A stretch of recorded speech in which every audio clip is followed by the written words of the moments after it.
Jejak di balik kabut. Karya Singgi Hadi Mintarja. Jilid 37. Iya, katakan kepada orang-orang Karangwaru, bahwa aku, Suratunda, telah memperluas daerah pengaruhnya sampai ke Karangwaru. Karena itu, maka mereka tidak perlu takut terhadap gerombolan-gerombolan yang akan mengganggu padukuhan itu. Akulah yang akan menanganinya. Baik, Kisanak. Baik, aku akan mengatakan kepada mereka. Karena itu pula, maka mereka tidak perlu memesan pedang kepadamu. Pedang itu tidak akan ada gunanya. Tentu ada gunanya, Kisanak. Jika gerombolan itu tiba-tiba kembali. Bukankah kau tidak setiap hari berada di Karangwaru? Orang-orang Karangwaru tidak boleh bersenjata. Tentu sebagian besar pedang itu sudah siap. Apa salahnya jika mereka menyimpan senjata di rumahnya? Mereka akan dapat melawan gerombolanku. Apakah mereka berani melakukannya? Berbeda dengan gerombolan yang sekedar lewat. Mereka memang harus dilawan. Kau tidak usah membantah, kakek tua. Serahkan pedang-pedang itu kepadaku. Orang-orangku juga membutuhkannya. Kalau kau membutuhkan pedang, kau dapat memesan kepadaku dengan harga yang sama dengan orang-orang Karangwaru. Orang berambut putih itu tertawa. Katanya, jangan bergurau, kek. Waktuku tidak banyak. Serahkan pedang-pedang yang sudah siap itu kepadaku. Ki Suratunda, orang-orang Karangwaru sudah memberikan uang panjar kepadaku. Jika pedang-pedang ini tidak aku serahkan kepada mereka, maka mereka akan menuntut uang itu kembali. Katakan saja bahwa pedang-pedang mereka telah aku ambil. Tentu mereka tidak mau tahu. Mereka tentu menuntut kepadaku untuk mengembalikan uang yang telah aku terima. Padahal uang itu telah habis aku belanjakan bahan-bahan pembuatan pedang ini. Ki Suratunda itu tertawa semakin keras. Di sela-sela suara tertawanya ia pun berkata, orang tua yang malang.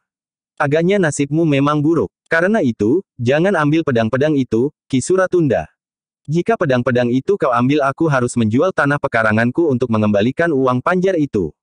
Lalu aku dan keluargaku akan berkeliaran tanpa tempat tinggal. Uruslah dirimu sendiri, kakek yang malang. Yang penting bagiku, pedang-pedang itu harus berada di tanganku. Paksi telah menggamit sambil berdesis, orang itu akan memaksa mengambil pedang-pedang itu. Kasihan pandai besi tua itu, sahut Wijang. Apakah kita akan ikut campur? Tunggu, kita akan melihat, apa yang akan terjadi. Kau lihat pandai besi yang tua itu tidak nampak ketakutan. Aku lihat, tentu ada sesuatu di balik sikapnya itu. Wijang dan Paksi tidak beranjak dari tempatnya. Sementara itu, orang yang menyebut dirinya Suratunda itu pun berkata lantang, kek, jangan halangi orang-orangku mengambil pedang-pedang yang telah kau buat. Kami memerlukannya. Ada beberapa orang yang menyatakan diri untuk ikut bersama kami. Karena itu, maka aku ambil pedang-pedangmu untuk aku bagikan kepada mereka. Dengan demikian, maka kau sudah membantu menegakkan kuasaku di daerah ini, sehingga untuk seterusnya kau tidak akan terganggu lagi.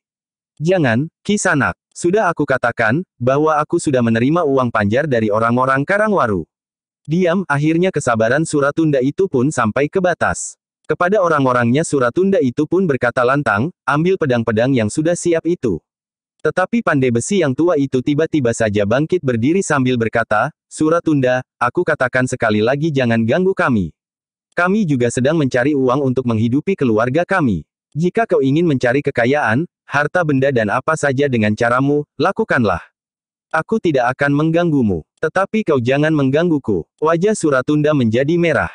Kemarahannya bagaikan meledakkan jantungnya. Namun justru untuk sesaat Suratunda berdiri saja dengan mulut yang bergetar. Baru kemudian ia dapat berbicara, jadi kau akan melawan. Ya, jawab pandai besi yang tua itu. Kau sadari, apa yang kau lakukan, kakek tua. Aku sadari sepenuhnya. Daripada aku harus berhadapan dengan orang-orang Karangwaru, maka aku lebih senang berhadapan kau dan orang-orangmu. Gila, apakah kau memang sudah gila, kek? Tidak, aku dan kawan-kawanku yang bekerja di sini tidak gila. Jika aku menyerahkan pedang-pedang itu, maka aku benar-benar sudah gila, karena aku harus menjual tanah pekaranganku dan rumahku.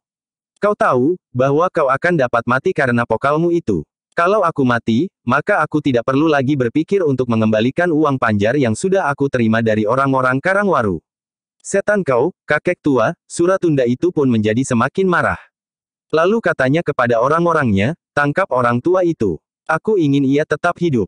Biarlah ia mati dibunuh orang-orang Karangwaru jika ia tidak dapat mengembalikan uang panjar yang sudah diterimanya. Dua orang pengikut Suratunda itu pun segera bergerak. Namun orang tua itu pun berkata, biarlah aku datang kepada kalian. Jika kalian datang kemari, agaknya akan sangat berbahaya bagi kalian. Jika kalian terperosok ke dalam perapian itu, maka kalian akan menjadi cacat. Bahkan mungkin mati. Wijang lah yang kemudian menggamit Paksi sambil berbisik, kita tidak perlu ikut campur.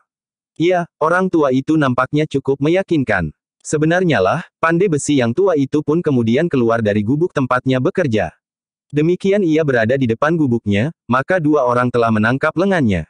Namun tiba-tiba saja kedua orang itu telah terlempar. Seorang di antaranya menimpa Suratunda itu, sehingga hampir saja Suratunda itu jatuh terlentang. Untunglah tangan Suratunda dengan cepat mampu menggapai sebatang pohon pelindung di depan gubuk pandai besi itu, sehingga sejenak kemudian, Suratunda itu pun telah berdiri tegak. Darah Suratunda itu bagaikan mendidih di seluruh tubuhnya. Hampir berteriak Suratunda itu pun berkata kepada orang-orangnya, lakukan, apa yang harus kalian lakukan. Ambil pedang-pedang itu. Siapa yang menghalangi, singkirkan. Yang melawan, dapat kalian habisi saja. Namun orang-orang yang bekerja di gubuk itu pun segera berloncatan. Ternyata mereka pun dengan sigap melawan para perampok yang ingin mengambil pedang-pedang yang sedang mereka buat. Sejenak Suratunda berdiri termangu-mangu. Namun akhirnya ia melihat, bahwa para pandai besi itu bukan orang kebanyakan. Mereka dengan tangkasnya berloncatan melawan para pengikut Suratunda yang akan merampas pedang-pedang yang telah mereka buat dengan susah payah. Karena itu, terbakar oleh kemarahan yang memuncak, Suratunda pun segera turun ke arena perkelahian. Suratunda itu pun langsung menghadapi pandai besi tua, yang agaknya menjadi pemimpin dari kawan-kawan yang masih muda-muda itu. Kakek tua yang tidak tahu diri. Jika kau keras kepala, aku akan membunuhmu. Orang tua itu termangu-mangu sejenak. Namun ia pun kemudian menjawab, bukankah sudah aku katakan, jika aku mati, maka aku tidak perlu lagi memikirkan, bagaimana aku harus mencari uang untuk mengembalikan uang panjar dari orang-orang Karangwaru. Kau sudah gila, kakek tua. Tetapi baiklah, aku akan membunuhmu dengan caraku. Cara yang tentu lebih buruk dari cara yang dapat diambil oleh orang-orang Karangwaru. Orang tua itu tidak menjawab. Tetapi ia pun segera bersiap menghadapi Suratunda. Sejenak kemudian, pertempuran itu berlangsung semakin sengit. Untunglah pasar itu sudah berangsur sepi, sehingga tidak terlalu banyak orang yang harus berlari-lari meninggalkan pasar itu. Sementara itu, Wijang dan Paksi masih saja berada di tempatnya untuk menyaksikan pertempuran yang semakin seru itu. Namun akhirnya Suratunda harus mengakui kenyataan. Pandai besi tua itu ternyata memiliki ilmu yang lebih tinggi dari Suratunda sendiri. Sementara itu, kawan-kawan yang bekerja bersamanya, telah melawan para pengikut Suratunda dengan segenap kemampuan mereka. Ternyata bahwa mereka bukannya orang-orang yang tidak berdaya. Sebagian dari mereka memiliki bekal olah kanuragan yang dapat mereka pergunakan untuk melindungi diri mereka. Dalam pada itu, kemarahan Suratunda rasa-rasanya tidak dapat diendapkannya lagi. Dengan garangnya, Suratunda itu pun berteriak kepada para pengikutnya, panggil semua orang kemari. Kita bakar gubuk dan perapian ini. Kita akan menghancurkan semua peralatannya. Kita bawa semua pedang yang sudah jadi. Dua orang berlari meninggalkan arena. Di luar gerbang pasar terdengar mereka bersuit nyaring. Sejenak kemudian, sekelompok pengikut Suratunda yang tidak ikut masuk ke dalam pasar, telah berada di dalam pasar itu pula. Dengan geram Suratunda itu berteriak, hancurkan tempat kerja pandai besi itu dan bakar gubuknya. Wijang dan Paksi menjadi berdebar-debar, meskipun pandai besi yang tua itu mampu mengalahkan Suratunda, tetapi jumlah pengikut Suratunda itu terlalu banyak. Mereka akan dapat benar-benar menghancurkan tempat kerja pandai besi itu. Karena itu, maka Wijang pun berkata, bukankah kita tidak akan tinggal diam dan membiarkan Suratunda menghancurkan peralatan pandai besi itu? Iya, marilah kita berbuat sesuatu. Sebelum para pengikut Suratunda yang berdatangan semakin banyak itu benar-benar merusak peralatan pandai besi serta membakar gubuk itu, maka Wijang dan Paksi telah mendekati lingkaran pertempuran itu. Dengan lantang Wijang pun berteriak, apa yang telah terjadi? Berhentilah, kenapa kalian berkelahi? Wijang memang tidak mempergunakan suara wajarnya. Pada getar suaranya terasa hentakan-hentakan pada dinding jantung orang-orang yang mendengarnya, sehingga dengan demikian, maka orang-orang yang bertempur itu berloncatan surut. Dengan demikian, maka pertempuran itu pun telah terhenti. Apa yang terjadi? Bertanya Wijang pula. Kau siapa? Bertanya Suratunda. Kami orang-orang Karangwaru. Kami datang untuk mengambil sebagian pedang yang kami pesan. Bukankah sudah ada sebagian yang telah jadi? Setan kau, orang-orang Karangwaru, geram Suratunda. Aku datang untuk mengambil pedang-pedang yang sudah siap. Itu pedang pesanan kami, jawab Wijang. Kami sudah memberikan uang panjar. Tidak ada orang lain yang dapat membeli pedang-pedang itu. Pandai besi yang rambutnya sudah ubanan itu menarik nafas dalam-dalam. Sikap Wijang itu telah mengisyaratkan kepadanya, bahwa kedua orang anak muda itu bukan orang kebanyakan. Kenapa aku tidak dapat mengenalinya ketika ia berbicara tentang pedang? Bertanya pandai besi tua itu di dalam hatinya. Namun Suratunda itu pun berteriak, jangan menghalangi kami. Aku tidak peduli, apakah kalian sudah memberikan uang panjar atau belum. Tetapi aku memerlukan pedang-pedang itu. Gila kau, Suratunda. Kami, orang-orang Karangwaru memerlukan pedang-pedang itu untuk melawan para perampok. Kami akan menghancurkan setiap gerombolan perampok yang mengganggu daerah kuasa kami. Persetan dengan daerah kuasamu. Kami, orang-orang Karangwaru akan melawan kau dan para pengikutmu pula. Pedang-pedang itu akan sangat berarti bagi kami. Setan, sekarang kau hanya berdua di sini. Kau mau apa, hei? Para pandai besi itu nampaknya berusaha mempertahankan pedang-pedang yang sudah kami pesan. Tentu kami akan berpihak kepada mereka. Selagi masih ada kesempatan, pergilah. Jangan mengharapkan pedang itu lagi. Pedang itu kami perlukan untuk melindungi daerah kuasa kami, termasuk Karangwaru. Karena itu, orang-orang Karangwaru tidak memerlukan pedang lagi. Kami memerlukan pedang itu, justru untuk melawanmu dan para pengikutmu. Kemarahan Suratunda tidak dapat dibendung lagi. Karena itu, maka ia pun berteriak nyaring, kalian tahu apa yang harus kalian lakukan. Jangan ragu-ragu, yang keras kepala, akan dibinasakan. Wijang dan Paksi pun segera bergeser saling menjauh. Sementara itu, pandai besi yang tua serta kawan-kawan telah bersiap pula untuk bertempur lagi. Meskipun mereka belum tahu tingkat kemampuan kedua orang anak muda yang mengaku orang-orang Karangwaru itu, serta mereka menyadari bahwa lawan terlalu banyak, namun pandai besi itu tidak mau menyerahkan hasil kerja mereka kepada Suratunda dan para pengikutnya. Sejenak kemudian, pertempuran pun telah menyala kembali. Jumlah pengikut Suratunda sudah menjadi lebih banyak. Tetapi dua orang anak muda yang asing, telah berpihak kepada pandai besi itu. Pandai besi yang tua itu masih bertempur melawan Suratunda. Namun Suratunda tidak lagi sendiri. Seorang pengikutnya yang bertubuh tinggi kekurus-kurusan telah bergabung bersamanya, sehingga pandai besi tua itu harus bertempur melawan dua orang lawan. Dalam pada itu, Wijang dan Paksi telah melibatkan diri pula. Ternyata keduanya telah mengacaukan para pengikut Suratunda. Orang-orang yang bertempur melawan keduanya, segera terpelanting dan terlempar dari arena. Sebagian dari mereka masih mampu melenting bangkit berdiri untuk meneruskan pertempuran. Tetapi ada di antara mereka yang menyeringai menahan sakit. Paksi yang membawa tongkat, seakan-akan telah berubah menjadi hantu yang menakutkan. Tongkatnya berputaran semakin cepat. Sentuhan-sentuhan tongkatnya, rasa-rasanya telah meretakkan tulang. Para pengikut Suratunda itu pun telah mempergunakan senjata mereka pula. Ada yang mempergunakan pedang, ada yang membawa bindi dan ada yang membawa kapak. Sementara itu Wijang pun telah menarik sepasang pisau belatinya pula untuk melawan senjata-senjata para pengikut Suratunda. Namun Wijang dan Paksi memang sengaja tidak ingin membunuh. Tetapi dalam pertempuran yang semakin sengit, keduanya sulit untuk menjaga agar senjata mereka tidak melukai lawannya. Sekali-sekali ujung pisau belati Wijang juga menyentuh dan menggores tubuh lawannya, sehingga darahnya telah menitik. Sementara itu, tongkat Paksi telah membuat beberapa orang kehilangan kesempatan untuk melanjutkan pertempuran. Bahkan ada di antara mereka yang tulang lengannya benar-benar menjadi retak.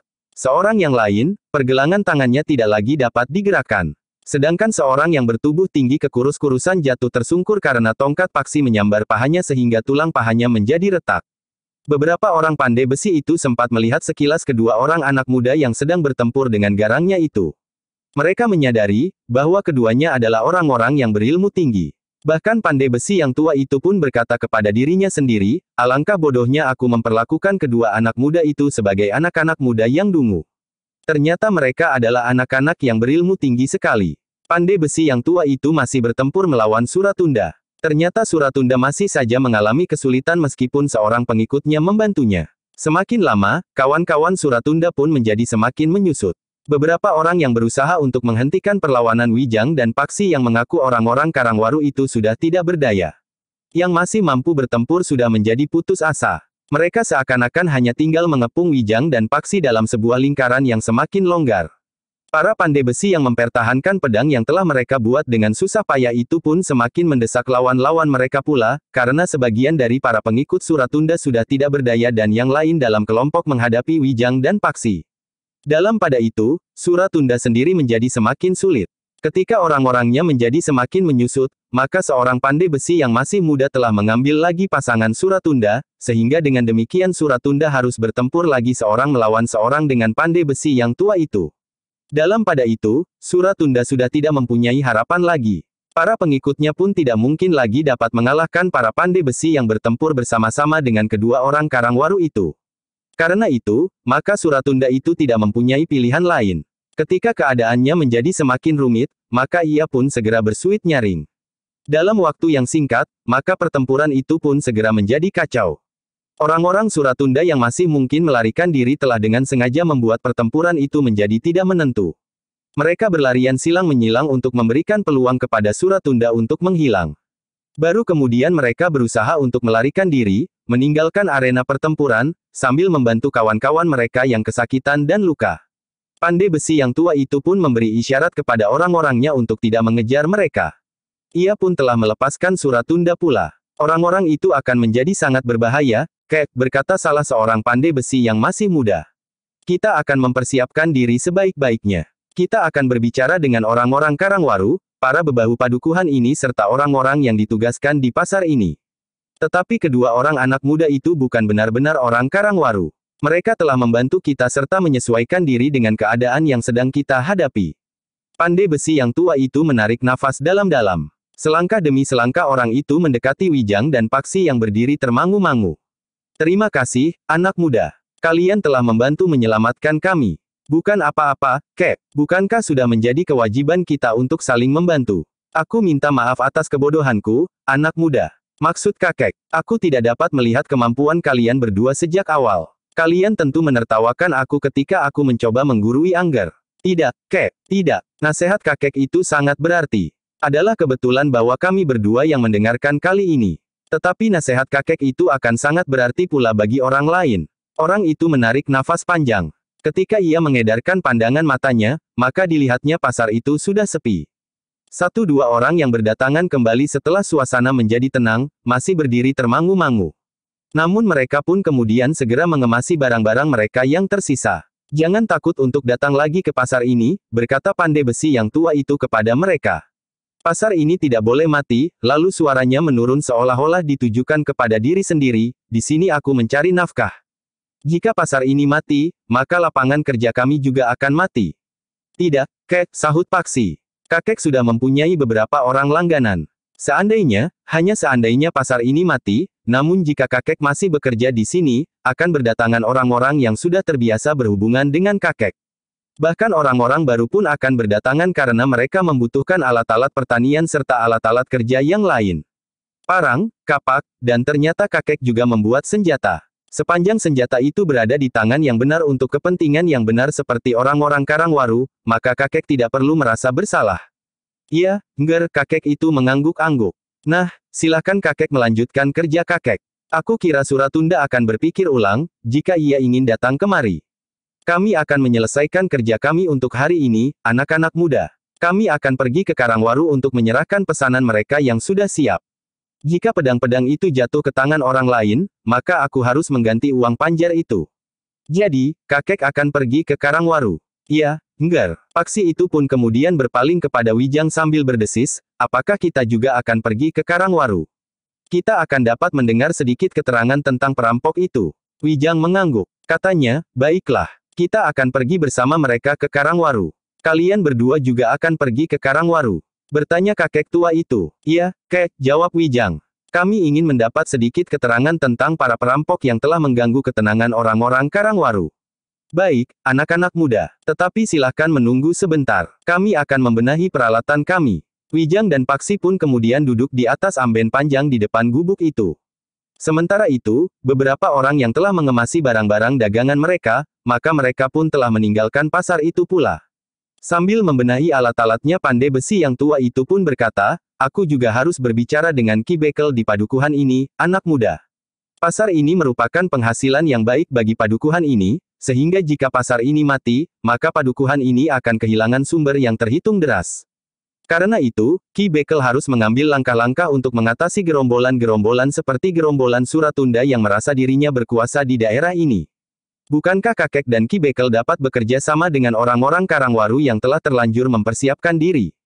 Iya, itu adalah rencana yang sangat menarik. Orang-orang Karangwaru bukan sekelompok orang penakut. Tetapi perampok yang pernah datang ke Karangwaru itu dipimpin oleh seorang yang berilmu sangat tinggi.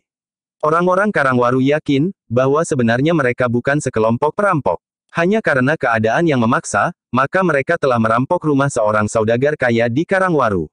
Pemimpinnya telah memperlihatkan kelebihannya, dan bahkan tidak masuk akal bagi orang-orang Karangwaru. Wijang dan Paksi mengangguk-angguk. Bagi keduanya, keterangan itu sudah mengarah. Sekelompok orang yang merampok di Karangwaru itu tentu Ki Gede Lenglengan dan beberapa orang yang mengikutinya. Dengan demikian, maka mereka menjadi semakin yakin, bahwa arah yang mereka tempuh adalah arah yang benar. Demikianlah, setelah para pandai besi itu selesai mengemasi alat-alatnya, maka mereka pun meninggalkan gubuk mereka sambil membawa pedang yang telah siap untuk mereka serahkan kepada orang-orang Karangwaru. Karangwaru terletak tidak terlalu jauh dari pasar. Bahkan Karangwaru adalah sebuah padukuhan yang terletak di Kademangan yang sama. Ternyata Ki Bekel di Karangwaru adalah seorang yang ramah. Beberapa orang pandai besi yang membawa pedang itu diterimanya dengan baik. Demikian pula Wijang dan Paksi yang datang bersama dengan mereka. Baru sebagian, Ki Bekel, berkata pandai besi tua itu. Terima kasih, jawab Ki Bekel. Aku baru merencanakan untuk melihat seberapa jauh pesanan kami sudah dikerjakan bersama Ki Jagabaya. Sebenarnya pagi tadi kami akan pergi ke pasar. Tetapi kami harus menunggui perbaikan bendungan, sehingga kami menunda rencana kami itu. Adalah kebetulan bahwa Ki Bekel tidak pergi ke pasar pagi tadi, desis pandai besi itu. Kenapa? Pandai besi itu pun kemudian menceritakan apa yang telah terjadi di pasar. Sekelompok orang yang dipimpin oleh seorang yang menyebut dirinya Suratunda telah datang ke tempat kerja pandai besi itu. Untunglah ada kedua anak muda ini, sehingga kami dapat mengatasi gerombolan yang jumlahnya cukup banyak itu. Ki Bekel mendengarkannya dengan sungguh-sungguh, kemudian dengan nada ragu ia pun bertanya, apakah ciri-ciri pimpinan segerombolan perampok itu seperti yang pernah aku katakan datang merampok di padukuhan ini? Tidak, Ki Bekel, sama sekali berbeda. Bahkan Suratunda telah menyatakan diri untuk menjadi pelindung di daerah ini, termasuk padukuhan Karangwaru. Ki Bekel mengangguk-angguk. Katanya, dengan demikian Suratunda itu akan dapat dengan leluasa memeras daerah yang disebutnya dilindunginya itu. Iya, karena itu, maka Karangwaru tidak memerlukan lagi pedang-pedang ini, sehingga pedang-pedang ini akan diambil oleh Suratunda. Jadi Suratunda itu bukan orang yang ilmunya tidak dapat dimengerti itu. Tidak, Ki Bekel, ternyata bahwa kami mampu melawannya. Meskipun agaknya tanpa kedua orang anak muda itu kami mengalami kesulitan, karena jumlah mereka terlalu banyak. Baiklah. Terima kasih atas kesediaan Kiai mempertahankan pedang-pedang kami dan bahkan mengantarkannya kemari. Mungkin kalian memerlukannya. Jika Suratunda itu datang kemari, maka sebagian dari laki-laki di Karangwaru sudah memiliki senjata yang memadai. Sedangkan sebagian yang lain akan segera kami selesaikan. Terima kasih. Namun aku ingin minta kepada Ki Bekel, agar kita dapat bekerja bersama menghadapi Suratunda dan para pengikutnya.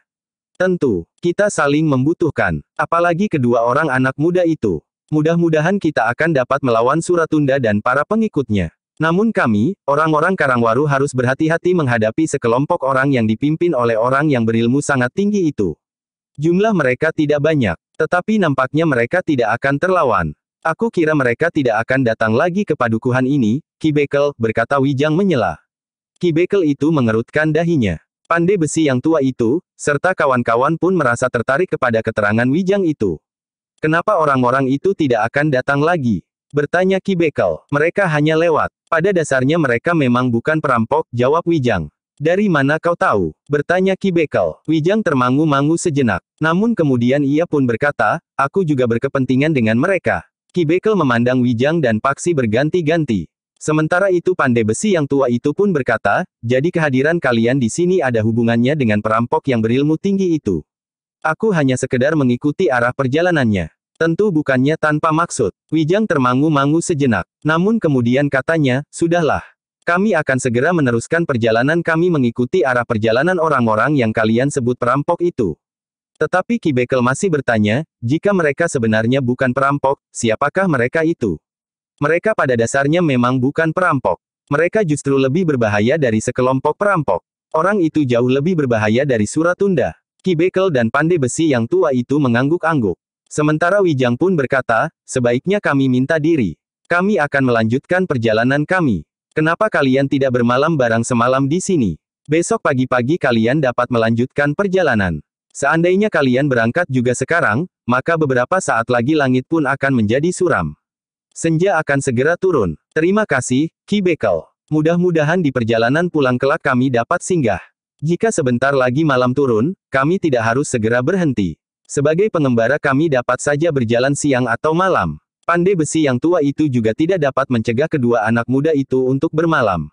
Wijang dan Paksi berniat untuk melanjutkan perjalanan mereka. Setelah minum minuman hangat serta makan beberapa potong makanannya, maka keduanya pun telah minta diri. Suratunda bukan orang yang menakutkan, berkata Wijang. Jika Ki Bekel berhasil menggerakkan semua laki-laki di padukuhan ini maka Suratunda tidak akan berani berbuat apa-apa di sini. Apalagi jika Ki Bekel berhubungan dengan para bekel di padukuhan yang lain serta berbicara dengan Ki Demang. Kakek pandai besi itu tentu bersedia bekerja sama dengan padukuhan-padukuhan di Kademangan ini. Tentu, Ngger, sahut pandai besi itu. Dengan bekerja sama kami akan menjadi semakin kuat. Ki Bekel, berkata Wijang kemudian, kami mohon diri. Mudah-mudahan padukuhan ini untuk selanjutnya tidak akan diganggu oleh siapapun. Kek, dan saudara-saudaraku pandai besi yang lain, kami minta diri. Demikianlah Wijang dan Paksi pun meninggalkan padukuhan itu. Namun dengan demikian mereka yakin, bahwa mereka telah menempuh jalan yang benar. Mereka berada di jalan yang telah dilalui oleh Ki Gede Lenglengan, menuju ke sisi selatan kaki Gunung Merapi. Ketika kemudian malam turun, maka keduanya berada di sebuah padukuhan kecil. Meskipun padukuhan itu kecil, tetapi lingkungannya nampak sangat subur. Air melimpah di mana-mana. Parit-parit nampaknya tetap mengalir di segala musim. Meskipun demikian, nampaknya kehidupan di padukuhan itu tetap saja sederhana. Orang-orang padukuhan itu memanfaatkan kesuburan tanahnya secukupnya saja. Tetapi seperti kebanyakan orang-orang di padukuhan yang pernah dilewatinya, maka penghuni padukuhan itu agaknya juga orang-orang yang ramah. Wijang dan Paksi telah mendapat kesempatan untuk bermalam di Banjar. Bahkan penunggu Banjar itu telah menyuguhi mereka ketela rebus yang masih hangat menjelang tengah malam. Kami telah merepotkan Paman dan Bibi, berkata Wijang. Tidak apa-apa, ketela itu adalah ketela yang kami tanam di kebun belakang Banjar ini. Ternyata ketela itu berarti juga sebagaimana dapat kami suguhkan bagi kalian malam ini. Kami hanya dapat mengucapkan terima kasih. Penunggu Banjar itu tersenyum. Ditinggalkannya Wijang dan Paksi yang duduk di serambi Banjar. Silakan tidur di amben bambu itu, Kisanak. Maaf, hanya seperti inilah yang dapat kami sediakan bagi kalian. Sudah lebih dari cukup, Paman. Terima kasih atas semuanya ini. Besok pagi, jika kalian ingin pergi pagi-pagi sekali, tinggalkan saja mangkuk itu di situ. Kalian dapat mandi di Pakiwan. Jika aku belum bangun esok pagi, kami mengucapkan selamat jalan. Tetapi jika kalian tidak tergesa-gesa, kalian dapat menunggu aku bangun. Maaf, kadang-kadang aku memang terlambat bangun. Apalagi jika sampai tengah malam aku belum tidur. Mungkin karena aku tidak mempunyai banyak kerja di pagi hari. Baik, Paman. Kami tidak ingin terlalu banyak mengganggu. Jika Paman esok belum bangun, kami mohon diri. Penunggu Banjar itu pun kemudian meninggalkan Wijang dan Paksi di serambi gandok itu. Tetapi rumah penunggu Banjar itu hanya beradu dinding halaman saja dengan halaman Banjar itu. Pada dinding itu terdapat sebuah pintu butulan. Meskipun hidupnya sederhana saja, tetapi orang itu agaknya terbiasa membantu orang lain yang memerlukannya, berkata Wijang sambil berbaring. Iya, ia orang baik, desis Paksi yang masih duduk di bibir amben. Aku hanya akan tidur sebentar. Nanti, jika kau mengantuk, bangunkan aku. Ganti kau yang tidur, berkata Wijang sambil memejamkan matanya. Paksi tidak menjawab, tetapi ia pun kemudian bersandar dinding sambil menyilangkan kakinya di amben bambu, di sebelah Wijang. Sejenak kemudian, Wijang pun telah tertidur nyenyak. Di dini hari, Wijang itu pun terbangun dengan sendirinya sebelum Paksi membangunkannya. Wijanglah yang kemudian duduk bersandar dinding. Sementara Paksi berbaring untuk dapat tidur barang sekejap. Pagi-pagi sekali keduanya sudah berbenah diri. Kemudian bersiap untuk berangkat. Bukankah kita tidak perlu membangunkan penunggu Banjar ini untuk minta diri? Bertanya Paksi. Wijang menggeleng. Sebelum matahari terbit, maka kedua orang anak muda itu telah meninggalkan Banjar. Mereka berjalan menyusuri jalan padukuhan yang masih sepi. Namun satu dua sudah ada orang yang terbangun dan menyapu halaman rumah mereka dengan sapu lidi. Ketika kemudian matahari terbit, Wijang dan Paksi sudah berada di tengah-tengah bulak panjang. Di hadapan mereka, di seberang tanah persawahan yang subur, terdapat sebuah padang perdu. Di seberang padang perdu terdapat hutan di lereng gunung yang lebat. Sementara itu, penunggu Banjar itu pun telah terbangun. Ketika ia menggeliat, ia pun teringat bahwa ada dua orang yang bermalam di Banjar. Nyi, penunggu Banjar itu dengan serta-merta bangkit dan mencari istrinya. Ada apa, Kang? Kau sudah merebus air. Sudah, Kang. Ada apa? Kau sudah memberi minum kedua orang yang bermalam di Banjar. Oh, belum. Aku lupa bahwa ada orang yang bermalam di Banjar. Tolong, buatkan mereka minuman. Apa saja, aku akan menengoknya. Penunggu Banjar itu pun dengan tergesa-gesa lewat pintu butulan melihat dua orang anak muda yang bermalam di Banjar. Tetapi keduanya sudah tidak ditemuinya. Yang masih terdapat di serambi gandok itu tinggal sebuah mangkuk yang masih berisi ketela rebus yang tinggal sepotong. Anak-anak itu sudah pergi, desis penunggu Banjar itu. Kasihan, mereka belum sempat minum minuman hangat. Apalagi makan apa saja, ketela atau pisang rebus. Sambil mengambil mangkuk dengan sepotong ketela rebus yang tersisa, orang itu masih saja bergumam, padahal mereka akan menempuh perjalanan di daerah yang jauh dari padukuhan. Mereka akan menempuh perjalanan melewati padang perdu yang panjang. Kemudian menyusuri jalan di pinggir hutan yang lebat. Mereka tidak akan bertemu dengan makanan sampai mereka melintasi hutan itu. Mungkin baru sore nanti mereka sampai ke lingkungan yang berpenghuni. Namun tiba-tiba saja mata orang itu terbelalak. Ketika ia memungut mangkuknya, dilihatnya di bawah sepotong ketela rebus itu beberapa keping uang. Uang, ini benar-benar uang, katanya kepada diri sendiri. Dengan gemetar ia meraba uang itu. Katanya, bagaimana mungkin di mangkuk ini ada uang? Apakah kedua orang pengembara itu yang meletakkannya? Jika demikian, mereka tentu orang yang mempunyai banyak sekali uang. Dengan uang ini aku akan dapat membeli 2 ekor kambing. Jika mataku tidak rabun, uang yang ada di mangkuk itu adalah keping-keping uang perak. Ketika ia mengatakan kepada istrinya, maka istrinya pun menjadi gemetar. Katanya, apakah itu benar-benar uang, Kakang? Aku belum pernah melihat keping-keping uang perak. Uang, ini uang. Kita pernah mempunyai sekeping uang perak di antara beberapa keping uang tembaga ketika kita menjual kambing kita untuk membiayai pengobatan anak kita. Waktu itu kita memerlukan uang untuk membayar tabib yang baik dan membeli ramuan obat-obatan, sehingga kita harus menjual kambing kita meskipun ditangisi oleh anak kita. Tetapi kita ingin anak itu sembuh. Sekarang kita dapat membeli kambing lagi, Kakang. Iya, besok hari pasaran aku akan pergi ke pasar. Yang Maha Pencipta itu agaknya selalu memelihara ciptaannya. Anak kita akan menjadi sangat bergembira jika ia dapat menggembalakan kambing lagi bersama teman-temannya. Aku akan membeli 2 ekor kambing muda. Jantan dan betina. Sisanya dapat untuk membeli kain panjang buatmu, Nyi. Aku dapat memakai kain panjang apa saja. Kau yang membutuhkannya, Kakang.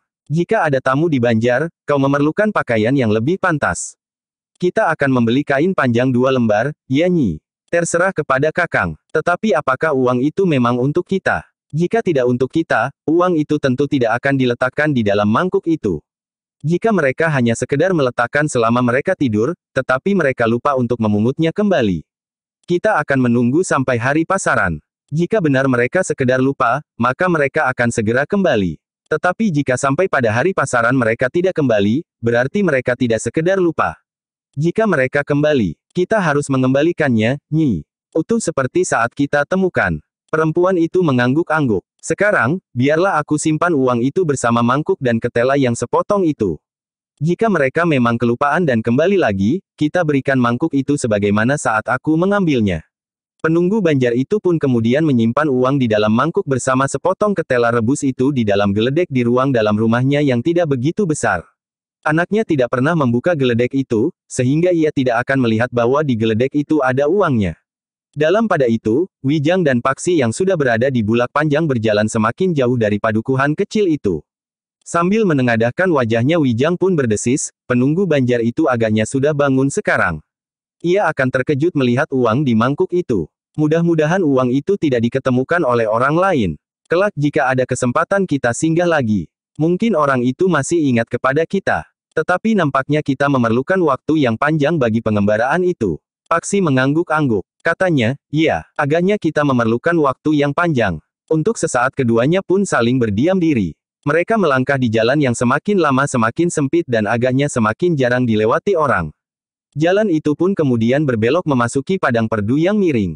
Di seberang padang perdu itu, nampak hutan di kaki gunung yang lebat. Kita sudah memasuki sisi selatan kaki gunung Merapi, Paksi, berkata Wijang kemudian. Sekarang kita akan pergi kemana? Marilah kita cari gubuk yang pernah kita tinggalkan itu. Wijang mengerutkan dahinya. Katanya, mungkin kita masih menemukan bekasnya. Perjalanan mereka pun menjadi semakin sulit. Mereka mulai berjalan di tanah yang berlekuk. Kadang-kadang mereka harus mendaki. Namun kadang-kadang mereka harus menuruni tebing, menyusuri sungai-sungai kecil yang berbatu-batu besar. Hutan di sebelah adalah hutan yang lebat, yang tentu dihuni oleh beberapa jenis binatang buas. Kita akan pergi ke sebelah gumuk itu, berkata Paksi sambil menunjuk puncak sebuah gumuk yang tidak begitu besar di kaki Gunung Merapi itu. Wijang mengangguk-angguk. Sementara itu, matahari pun mulai turun di sisi barat. Kita tidak akan menemui padukuhan lagi di jalur perjalanan kita, berkata Wijang. Iya, kita harus menemukan sesuatu. Kau mulai lapar. Wijang tersenyum. Tentu ada sesuatu yang kita dapatkan di gumuk kecil itu, berkata Paksi. Keduanya pun kemudian berjalan melingkari gumuk kecil. Seperti yang dikatakan oleh Paksi, maka mereka pun menjumpai bukan sekedar beberapa batang pohon pisang, tetapi beberapa rumpun. Beberapa batang di antaranya berbuah. Dan beberapa tandan di antaranya sudah masak. Bahkan nampaknya tidak seorang pun yang pernah mengambil buahnya, sehingga nampaknya beberapa tandan telah membusuk dan jatuh di tanah. Kau salah jika kau menganggap bahwa buah pisang itu utuh, berkata Wijang. Paksi mengangguk-angguk. Sebagian dari buah pisang itu nampaknya sudah dimakan burung. Tetapi agaknya di sekitar gumuk itu terdapat banyak sekali pohon pisang, sehingga masih banyak juga pisang yang tidak tersentuh oleh paruh burung. Wijang dan Paksi kemudian duduk beristirahat di atas sebuah batu yang besar. Mereka tidak menghadapi minuman hangat dan nasi yang masih mengepul seperti di kedai-kedai. Tetapi di depan mereka terdapat setandan pisang. Tetapi keduanya hanya memerlukan beberapa buah pisang saja. Keduanya sudah terbiasa menjalani laku mengurangi makan dan minum. Bahkan mereka pun pernah menjalani laku selama 3 hari 3 malam yang pada setiap hari mereka hanya minum semangkuk air putih dan 3 buah pisang raja. Setelah makan pisang dan menghirup air di sebuah mata air kecil di pinggir sungai kecil, mereka masih duduk beristirahat sambil memperhatikan lingkungan di sekitarnya. Mereka memperhatikan puncak Gunung Merapi yang bersih. Jalur-jalur yang agaknya lekuk-lekuk yang dalam, menjulur dari puncaknya. Wijang pun kemudian berdesis, kita tinggal melingkari gumuk ini. Kita akan segera berada di sekitar gubuk yang pernah kita tinggalkan itu. Paksi mengangguk-angguk. Dipandanginya puncak Gunung Merapi, hutan lereng gunung, jalur-jalur jurang yang dalam di lambung serta beberapa bukit yang ada di kaki Gunung Merapi itu. Iya, kita sudah tidak jauh lagi. Wijang itu pun kemudian bangkit berdiri sambil berkata, kita akan meneruskan perjalanan. Mudah-mudahan kita akan sampai sebelum gelap. Keduanya pun kemudian melanjutkan perjalanan mereka. Masing-masing membawa beberapa buah pisang untuk bekal di perjalanan mereka yang sudah tidak terlalu panjang lagi. Sebenarnya lah, setelah mereka melingkari gumuk kecil itu, mereka sampai di tempat yang sudah mereka kenal. Mereka berada di pinggir sebuah sungai. Sebuah gerojogan berada tidak jauh agak di arah udik. Air terjun itu, desis Paksi. Ya, Wijang mengangguk-angguk, gubuk itu ada di seberang. Wajah keduanya menjadi cerah. Rasa-rasanya mereka menemukan kembali sesuatu yang pernah hilang. Ingat, Paksi, berkata Wijang, di sini banyak ular. Kau harus bersiap-siap sebelum kakimu dipatuk ular yang paling tajam bisanya. Paksi tersenyum. Ia pun mengangguk sambil berkata, aku akan menelan reramuan itu. Demikianlah maka keduanya pun kemudian menuruni jurang yang agak dalam. Demikian kaki mereka menyentuh air, maka rasa-rasanya seluruh tubuh mereka menjadi segar kembali setelah mereka berjalan di teriknya sinar matahari. Lelah dan panas yang serasa membakar kulit tiba-tiba telah hilang. Kita lihat air terjun itu, desis Paksi. Apakah kita tidak melihat gubukmu lebih dahulu? Nanti atau besok kita masih mempunyai banyak waktu untuk pergi melihat air terjun itu. Paksi mengangguk kecil sambil berkata, ya, kita akan melihat gubuk itu dahulu. Demikian mereka pun telah naik tebing di seberang. Demikian mereka sampai di atas, rasa-rasanya mereka ingin segera meloncat ke gubuk yang pernah mereka tinggalkan. Untuk sesaat mereka mengamati keadaan di sekitar mereka. Semuanya memang telah berubah. Pohon perdu tumbuh di mana-mana di sela-sela batang ilalang. Namun agaknya lingkungan itu tidak lagi pernah dijamah oleh seseorang. Kita akan menemukan kembali rumah kita, desis Paksi. Wijang menarik nafas dalam-dalam. Keduanya pun kemudian menyibak batang ilalang dan berjalan ke arah gubuk yang telah mereka tinggalkan. Gubuk mereka memang tidak begitu jauh lagi. Beberapa saat kemudian, ketika matahari sudah menjadi semakin rendah, Paksi dan Wijang itu telah menemukan sisa-sisa gubuk yang pernah mereka huni. Tetapi gubuk yang sederhana itu telah rusak. Atapnya sudah diterbangkan angin. Beberapa tiang sudah roboh. Sedangkan dindingnya sudah lapuk. Paksi dan Wijang berdiri termangu-mangu. Mereka memandangi sisa-sisa gubuk mereka dengan jantung yang bergetar. Kita harus mulai dari permulaan, berkata Paksi. Apa salahnya? Desis Wijang. Kau masih mempunyai beberapa alat dapur yang masih utuh. Apakah kita masih dapat memakainya? Mangkuk-mangkuk dari tanah itu sudah menjadi kehijau-hijauan oleh lumut yang tebal. Wijang mengangguk-angguk. Katanya, kita harus membeli lagi yang baru. Kita dapat membeli di pasar itu. Aku kira pasar itu masih ada. Atau bahkan menjadi semakin besar. Kita tidak tergesa-gesa. Kita dapat membuat perapian dan mengasapi buruan kita. Jika kita akan menanak nasi. Wijang menarik nafas dalam-dalam. Namun Paksi pun kemudian berkata, tetapi hari ini kita belum memerlukannya. Bahkan mungkin kita tidak memerlukannya untuk selanjutnya, karena kita akan segera bergerak. Iya, kita memang akan segera bergerak. Tetapi bukankah ada baiknya jika kita mempunyai sarang tempat untuk hinggap? Aku tidak berkeberatan. Tetapi kita jangan terlena dengan sarang kita saja. Paksi, bukankah ketika kita mendekati tempat ini, kita seakan-akan tidak sabar lagi untuk segera sampai?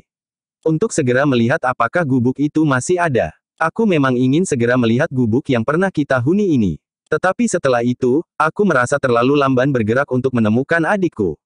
Jika kita tertambat pada gubuk ini, maka kesempatan kita untuk menemukan adikku itu menjadi semakin tipis. Aku setuju untuk bergerak lebih cepat, Paksi. Tetapi bukankah kita harus merenungkan, kemana kita akan pergi?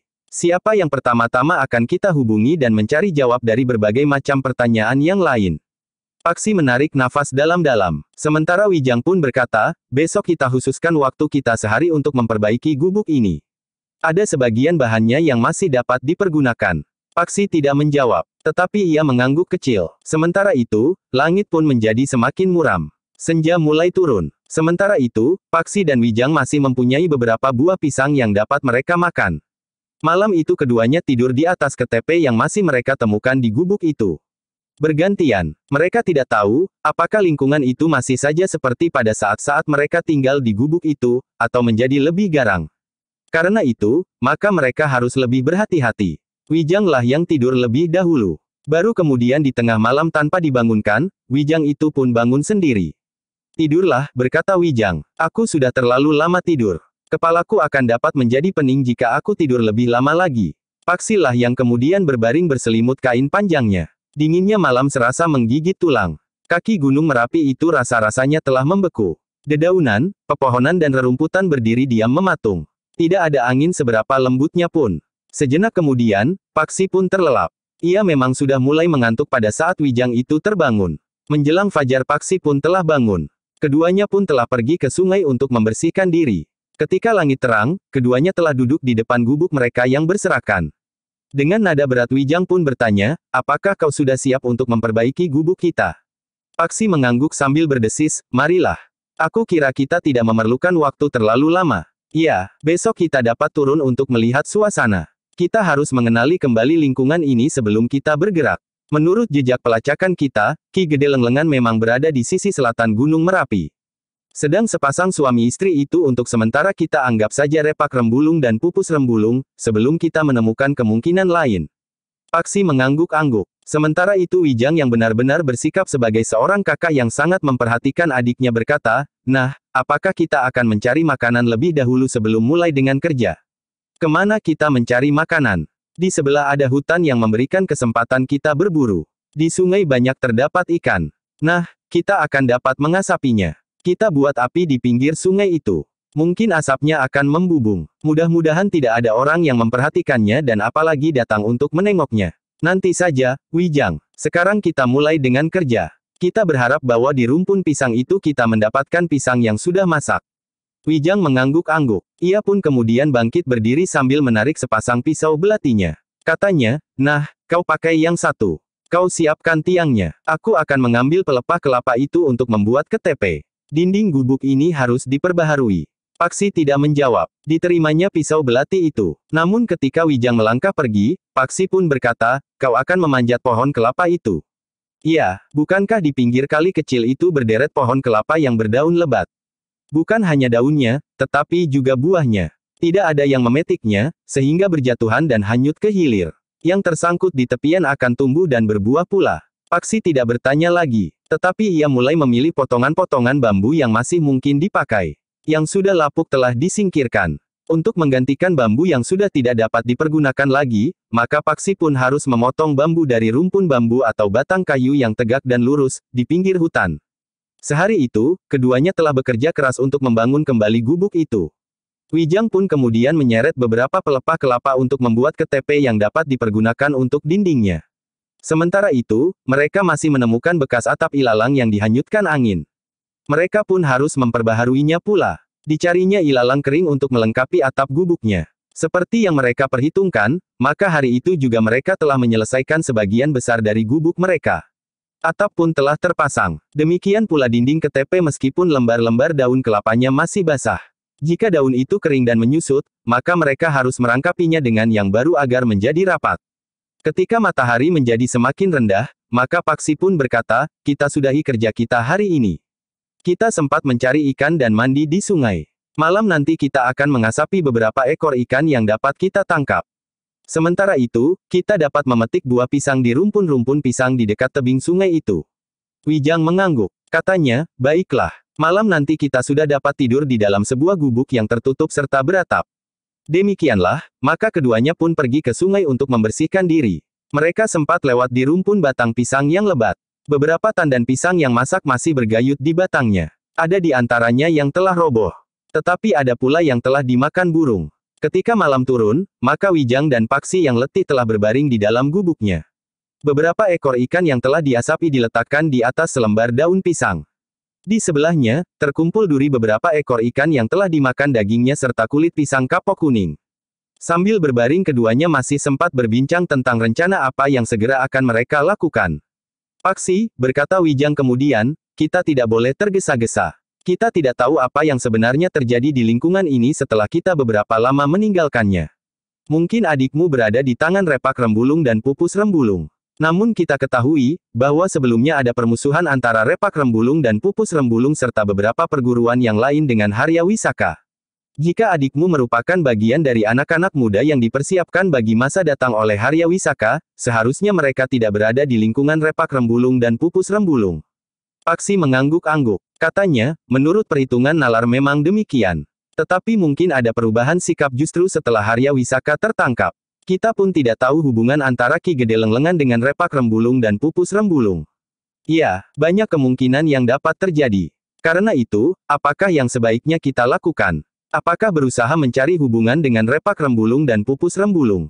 Mungkin kita dapat pergi ke Panjatan. Atau mungkin ke tempat yang lain. Tetapi kita harus tetap menyadari, bahwa sebenarnya lah di antara perguruan-perguruan itu pun terdapat persaingan. Mereka dahulu terikat dalam satu kerjasama untuk menentang Paman Harya Wisaka. Tetapi sekarang setelah Paman Harya Wisata tertangkap, persoalannya tentu berbeda. Aku tidak yakin, bahwa mereka sudah melupakan cincin kerajaan yang mereka anggap berada di daerah ini. Sepanjang cincin itu masih belum mereka ketemukan, maka mereka tentu masih berusaha mencarinya. Tetapi berita bahwa cincin itu sudah berada di istana tentu sudah mereka dengar pula. Pangeran Benawa telah berada di istana pula. Tetapi Pangeran Benawa itu sekarang sedang meninggalkan istana, sementara cincin itu masih ada padanya. Paksi menarik nafas dalam-dalam. Ia pun kemudian bergumam seolah-olah ditujukan kepada diri sendiri, tidak seorang pun tahu, kemana perginya Pangeran Benawa sekarang. Tidak pula ada cerita tentang Daru yang jatuh di daerah ini, sehingga agaknya mereka tidak berkumpul saling bermusuhan di sisi selatan kaki Gunung Merapi. Kau benar, Paksi. Meskipun demikian, daerah ini merupakan daerah yang asing bagi kita sekarang. Paksi mengangguk-angguk. Sudahlah, berkata Wijang, kita beristirahat. Aku akan tidur sampai tengah malam. Kemudian bergantian kau yang tidur. Paksi mengangguk pula. Ketika Wijang memejamkan matanya, maka Paksi justru bangkit berdiri dan melangkah ke pintu. Didorongnya pintu gubuknya yang juga terbuat dari KTP yang dirangkap. Demikian Paksi berada di luar pintu, maka terasa dingin malam menjadi semakin mencengkam. Langit nampak bersih ditaburi bintang yang jumlahnya tidak terhitung. Hutan lereng gunung nampak hitam pekat. Gumuk-gumuk kecil yang berserakan bagaikan batu-batu raksasa yang tergolek membeku. Paksi pun duduk di atas sebuah batu yang besar. Batu itu sudah berada di tempat itu sejak ia membual gubuknya pertama kali. Paksi sempat merenung beberapa lama. Wajah-wajah dari orang-orang terdekat mulai membayang di angan-angannya. Ibunya, adik perempuannya dan yang paling jelas nampak adalah adik laki-lakinya. Wajah itu nampak muram dengan beberapa bercak noda yang melekat. Paksi menarik nafas dalam-dalam. Pertanyaan itu semakin lama semakin menghunjam di dadanya. Apakah ia akan dapat menemukan adiknya? Tetapi seandainya ia dapat menemukannya, apakah adiknya mau mendengar kata-katanya, bahkan seandainya ia mengatasnamakan ibunya? Jantung Paksi terasa berdentang semakin cepat. Ia merasa betapa beratnya hari-hari yang akan dijalaninya dalam hubungannya dengan usahanya mencari dan membawa adiknya pulang dan menyerahkannya kepada ibunya. Paksi pun menyadari, bahwa di hati adiknya telah tertabur racun. Adiknya tidak lagi menganggapnya sebagai saudaranya. Tetapi justru sebagai musuhnya. Ketika Paksi kemudian menengadahkan wajahnya, dilihatnya sebuah bintang meluncur dengan cepat. Ia sudah sering melihat lintang alien yang meluncur di langit. Bahkan apa yang disebut Daru dan Teluh Braja, yang berwarna kehijau-hijauan dan kemerah-merahan. Paksi itu pun kemudian bangkit berdiri. Beberapa langkah ia berjalan ke samping gubuk kecilnya. Langkahnya terhenti ketika Paksi mendengar aum seekor harimau di pinggir hutan lereng gunung. Suaranya bergaung oleh gema yang seakan-akan sahut-menyahut. Namun ketika dingin malam terasa semakin menusuk-nusuk kulit, Paksi pun masuk kembali ke dalam gubuknya. Kemudian ditutupnya kembali pintunya rapat-rapat. Seperti malam sebelumnya, menjelang tengah malam, Wijang telah terbangun. Sambil duduk dan mengusap matanya, Wijang pun berdesis, "Sekarang giliranmu tidur." Paksi tidak menjawab. Dibaringkannya tubuhnya di atas anyaman ketepe berselimut kain panjangnya. Wijang lah yang kemudian duduk sambil menyilangkan kakinya. Namun beberapa saat kemudian, setelah Paksi tertidur, Wijang pun bangkit dan melangkah keluar pula dari gubuknya. Tetapi Wijang pun tidak lama berada di luar. Ia merasa lebih hangat berada di dalam gubuknya daripada di luar. Sementara itu kabut pun mulai turun dari lambung bukit, menyelimuti Gunung Merapi yang seakan-akan kedinginan itu. Menjelang fajar, Paksi pun telah terbangun. Berdua mereka pergi ke sungai yang tidak terlalu jauh dari gubuk itu. Sementara itu kabut masih tersangkut di kaki bukit, sehingga Wijang dan Paksi harus sangat berhati-hati. Kecuali jalan yang licin, pandangan mata mereka pun terhalang oleh lapisan kabut yang keputih-putihan itu. Setelah mereka berbenah diri, maka Wijang pun berkata, "Paksi, sebaiknya kita mengamati keadaan di sekitar tempat ini untuk menentukan sikap kita lebih jauh." Paksi mengangguk. Katanya, "Ya, kita akan melihat-lihat. Apakah telah terjadi perubahan di lingkungan ini?" Menjelang matahari terbit, maka keduanya pun telah meninggalkan gubuk mereka. Keduanya belum merencanakan untuk membersihkan lingkungan di sekitar gubuk itu. Mereka masih belum tahu, apakah mereka akan tinggal untuk waktu yang panjang di gubuk itu. Beberapa saat kemudian, keduanya mulai menuruni kaki Gunung Merapi. Mereka berjalan di padang perdu yang bagaikan bergelombang. Gerumbul perdu berserakan di sana-sini. Tidak jauh dari padang perdu itu nampak hutan lereng gunung yang garang. Pohon-pohon raksasa tumbuh saling berdesakan. Namun pohon-pohon perdu pun tumbuh pula di antaranya, sehingga agaknya sulit untuk menyibak memasuki hutan yang lebat dan liar itu. Beberapa saat kemudian, Wijang dan Paksi sampai pada sebuah jalan setapak yang sempit di sela-sela lekuk-lekuk tanah di padang perdu itu. Tetapi agaknya jalan itu tidak pernah tersentuh kaki. Mungkin sekali dua kali ada orang yang sedang mencari kayu lewat di jalan setapak itu. Itu pun tentu jarang sekali, karena di hutan itu masih berkeliaran berbagai jenis binatang buas. Menurut penglihatan Wijang dan Paksi, masih belum terdapat banyak perubahan di sekitar tempat itu. Yang mereka lihat masih yang dahulu juga. Ada sebatang pohon raksasa di dekat sebuah gumuk kecil yang roboh. Agaknya angin pusaran yang kuat telah memutar dan mencabut pohon itu sehingga roboh. Daun-daunnya sudah rontok. Namun beberapa tunas baru justru telah tumbuh di pangkal batang yang roboh itu. Agaknya sebagian akarnya yang masih menghunjam ke bumi, masih juga mampu menghisap makanan dari dalam tanah untuk menghidupi tunas-tunas yang baru itu. Nampaknya kita akan sampai ke jalan yang menuju ke pasar, Paksi, berkata Wijang kemudian. Iya, tetapi apakah sebaiknya kita benar-benar pergi ke pasar? Baiklah, mungkin ada yang dapat kita dengar apa yang terjadi di pasar itu. Dengan kesepakatan itu maka mereka pun berjalan lebih cepat menuju ke pasar. Ketika mereka semakin mendekati pasar yang sering mereka kunjungi, jantung mereka menjadi berdebar-debar. Dari kejauhan mereka sudah melihat, bahwa masih ada kesibukan di pasar itu. Namun rasa-rasanya pasar itu menjadi lebih sepi dari beberapa saat yang lewat, ketika mereka masih sering datang ke pasar itu. Beberapa puluh langkah dari pintu gerbang pasar mereka berhenti. Dengan nada dalam Paksi pun berdesis, apakah karena hari ini bukan hari pasaran, maka pasar itu nampak agak sepi. Bukan karena itu, Paksi. Ketika kita sering datang ke pasar ini, merupakan bukan hari pasaran, pasar ini nampak lebih ramai dari hari ini. Paksi mengangguk-angguk. Sudah cukup lama ia tidak pergi ke pasar itu. Agaknya memang sudah terjadi banyak perubahan. Marilah, kita masuk. Kita sudah berada di pasar. Jika nanti kita kembali ke gubuk, kita dapat membawa beberapa alat yang barangkali kita perlukan. Di pasar itu tentu masih ada orang yang berjualan gerabah. Kita dapat membeli mangkuk, periuk dan barangkali kuali, di samping bumbu dapur, terutama garam, ajak Wijang. Paksi mengangguk sambil menjawab, marilah, kita akan melihat, apakah isi pasar itu masih seperti dahulu. Keduanya pun kemudian melangkah mendekati pintu gerbang pasar. Beberapa buah kedai masih nampak berdiri di depan pasar. Tetapi pada hari itu hanya ada 2 buah kedai yang dibuka. Sesaat kemudian, maka mereka pun telah berada di dalam pasar. Masih banyak orang berjualan. Masih banyak pula orang yang berbelanja. Tetapi memang tidak seramai beberapa waktu yang lalu. Ketika keduanya berjalan untuk melihat-lihat, mereka pun terkejut. Demikian mereka berpaling, mereka melihat penjual dawet itu masih berjualan, meskipun tempatnya agak bergeser. "Bukankah kalian berdua yang dahulu sering membeli dawetku?" bertanya penjual dawet itu. Wijang dan Paksi pun melangkah mendekat. Sambil tersenyum Paksi pun menjawab, "Ya, Paman.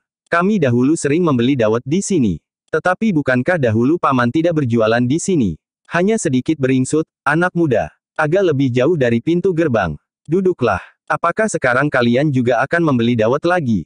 "Iya, Paman," jawab Wijang dengan serta-merta. Paksi pun tersenyum pula. Ia pun ingin juga minum dawet cendol yang manis itu setelah sebelumnya ia hanya minum air dari belik saja. Sambil menyendok cendol ke dalam mangkuk, penjual dawet itu pun bertanya, "Kemana saja kalian selama ini? Sudah lama sekali kalian tidak nampak di pasar." "Menengok pamanku, Paman." "Iya, saat itu kau memang mengatakan akan menengok pamanmu. Tetapi begitu lama, kami tidak boleh pulang. Paman dan bibi sendirian di rumah. Apakah mereka tidak mempunyai anak?" "Ada, Paman. Tetapi tidak seorang pun dari anak-anaknya yang tinggal bersamanya. Setelah mereka menikah, maka satu-satu mereka meninggalkan paman dan bibi, ikut suami mereka masing-masing." "Apakah anaknya semuanya perempuan?" "Iya, 6 orang. Semuanya perempuan. Sementara itu paman dan bibi tidak mau meninggalkan rumah warisan dari kakek dan nenek. Jika saja paman dan bibi mau tinggal bersama salah seorang anaknya, maka tidak akan ada masalah lagi. Semua anak perempuannya minta agar paman dan bibi tinggal bersama mereka. Tetapi mereka tidak mau. Mereka memilih kesepian tinggal di rumah warisan. Nah, ketika aku dan kakang menengok mereka, maka kami berdualah yang jadi pengganti anak-anak mereka. Kami mau tidak mau harus tinggal bersama mereka. Sekarang, kenapa mereka kalian tinggalkan?" Paksi termangu-mangu sejenak. Yang menyahut adalah Wijang, anak paman yang bungsu baru saja melahirkan. Ada alasan baginya untuk minta bibi menungguinya. Bahkan bersama paman. "Lalu rumah paman dan bibimu kalian tinggal begitu saja?" "Tidak, rumah itu kami titipkan tetangga. Tetapi tetangga ini masih ada juga hubungan darah meskipun sudah agak jauh." Penjual dawet itu terdiam. Sementara itu mangkuk Wijang dan Paksi pun telah kosong pula. "Tambah lagi, Ngger?" bertanya penjual dawet itu. Meskipun masih terhitung pagi, tetapi rasa-rasanya Wijang dan Paksi itu sudah kehausan. Karena itu, maka mereka pun telah minta tambah lagi semangkuk dawet cendol. "Lagi, Ngger?" bertanya penjual dawet itu ketika melihat mangkuk dawet cendol Wijang dan Paksi telah habis kembali. Wijang tertawa. Katanya, "Perutku sudah penuh dawet, Paman. Meskipun kami belum makan pagi, rasa-rasanya perut kami sudah kenyang. Tetapi ada seorang yang minum dawet 4 mangkuk sekaligus, Ngger." Paksi mengerutkan dahinya. Rasa-rasanya ia memang pernah mendengar penjual dawet itu berkata demikian. Namun Wijang pun menjawab, "Perutku tidak cukup untuk menampung 4 mangkuk dawet itu, Paman." Penjual dawet itu tertawa. Dalam pada itu, selagi mereka masih duduk di lincak di depan penjual dawet itu, Paksi pun bertanya, "Paman, kenapa pasar ini terasa sepi? Mungkin hari ini memang bukan hari pasaran, tetapi bukankah biasanya tidak di hari pasaran pun pasar ini terasa lebih ramai? Hari ini pasar ini sudah bertambah ramai. 3 hari yang lalu, pasar ini menjadi sangat sepi. Hampir tidak ada seorang pun yang berjualan dan berbelanja di pasar ini." "Kenapa?" Orang itu menarik nafas dalam-dalam. Ketika ada seorang perempuan yang membimbing anaknya membeli dawet, maka Paksi dan Wijang pun bergeser menepi, sehingga perempuan dan anaknya itu duduk pula di lincak panjang itu. "Pasarnya sudah mulai agak ramai lagi, ya Kang?" berkata perempuan itu. "Iya, 2 hari dawetku tidak laku. Jadi kemarin dan kemarin lusa, Kakang juga berjualan." "Iya, menurut pendapatku, aku tidak akan diganggu." "Bukan itu, Kang. Tetapi seharusnya Kakang juga memperhitungkan, bahwa pasar ini akan menjadi sepi dan tidak ada orang yang membeli." "Aku sudah memperhitungkan. Aku pun hanya membuat dawet dan cendolnya 1/4 dari hari-hari biasanya. Namun ternyata yang 1/4 itu pun tidak habis. Seharusnya Kakang tahu, bahwa pasar ini akan menjadi kosong barang 2-3 hari. Baru hari ini Kakang keluar dengan dagangan Kakang. Aku salah hitung. Barangkali aku hanya ingin menyombongkan diri bahwa aku tidak takut meskipun terjadi kerusuhan. Kakang tidak usah berbuat seperti itu. Kecuali dagangan Kakang tidak laku, jika terjadi sesuatu dengan Kakang, itu karena salah Kakang sendiri." Penjual dawet itu mengangguk-angguk. Sementara itu, perempuan dan anaknya itu telah selesai menghirup dawet semangkuk. Perempuan itu pun kemudian membayar harga dawet itu sambil berkata, "Sudahlah, Kang. Tetapi lain kali, Kakang harus lebih berhati-hati. Uang memang dapat dicari, Kang. Tetapi di mana Kakang akan membeli nyawa, jika nyawa Kakang hilang?" Penjual dawet itu tertawa. Katanya, "Baiklah. Lain kali aku akan berhati-hati." Ketika perempuan dan anaknya itu sudah pergi, maka Wijang pun bertanya, "Ada apa sebenarnya beberapa hari yang lalu itu?" Penjual dawet itu termangu-mangu. Diedarkannya pandangannya ke sekelilingnya, seakan-akan ada yang sedang dicarinya, namun kemudian penjual dawet itu pun berkata, "Ada orang ngamuk, Ngger." Orang ngamuk. Semula orang itu memang tidak mengamuk. Tetapi agaknya ia memerlukan uang. Karena itu maka orang itu pun memaksa beberapa orang yang berjualan di pasar untuk memberi uang kepadanya, yang jumlahnya terhitung besar. Wijang dan Paksi mendengarkan cerita penjual dawet itu dengan seksama. Sementara itu penjual dawet itu pun berkata, tentu saja ada yang merasa berkeberatan. Apalagi mereka yang dagangannya belum laku. Orang itu tidak mau mengerti. Iya, orang itu tidak mau mengerti. Karena itu, maka segera terjadi perselisihan. Ketika beberapa orang laki-laki termasuk orang yang bertugas di pasar ini berusaha mengusirnya, maka orang itu pun telah mengamuk. Ia seorang diri. Sebenarnya ia tidak seorang diri. Tetapi agaknya kawan-kawan tidak ikut campur. Orang itu telah membunuh. Tidak ada yang terbunuh. Tetapi beberapa orang terluka cukup parah. Ia berhenti ketika beberapa orang menyatakan kesediaan mereka untuk mengumpulkan uang sebagaimana ia minta. Paman dapat menyebut ciri-ciri orang itu. Untuk apa kau mengetahui ciri-cirinya?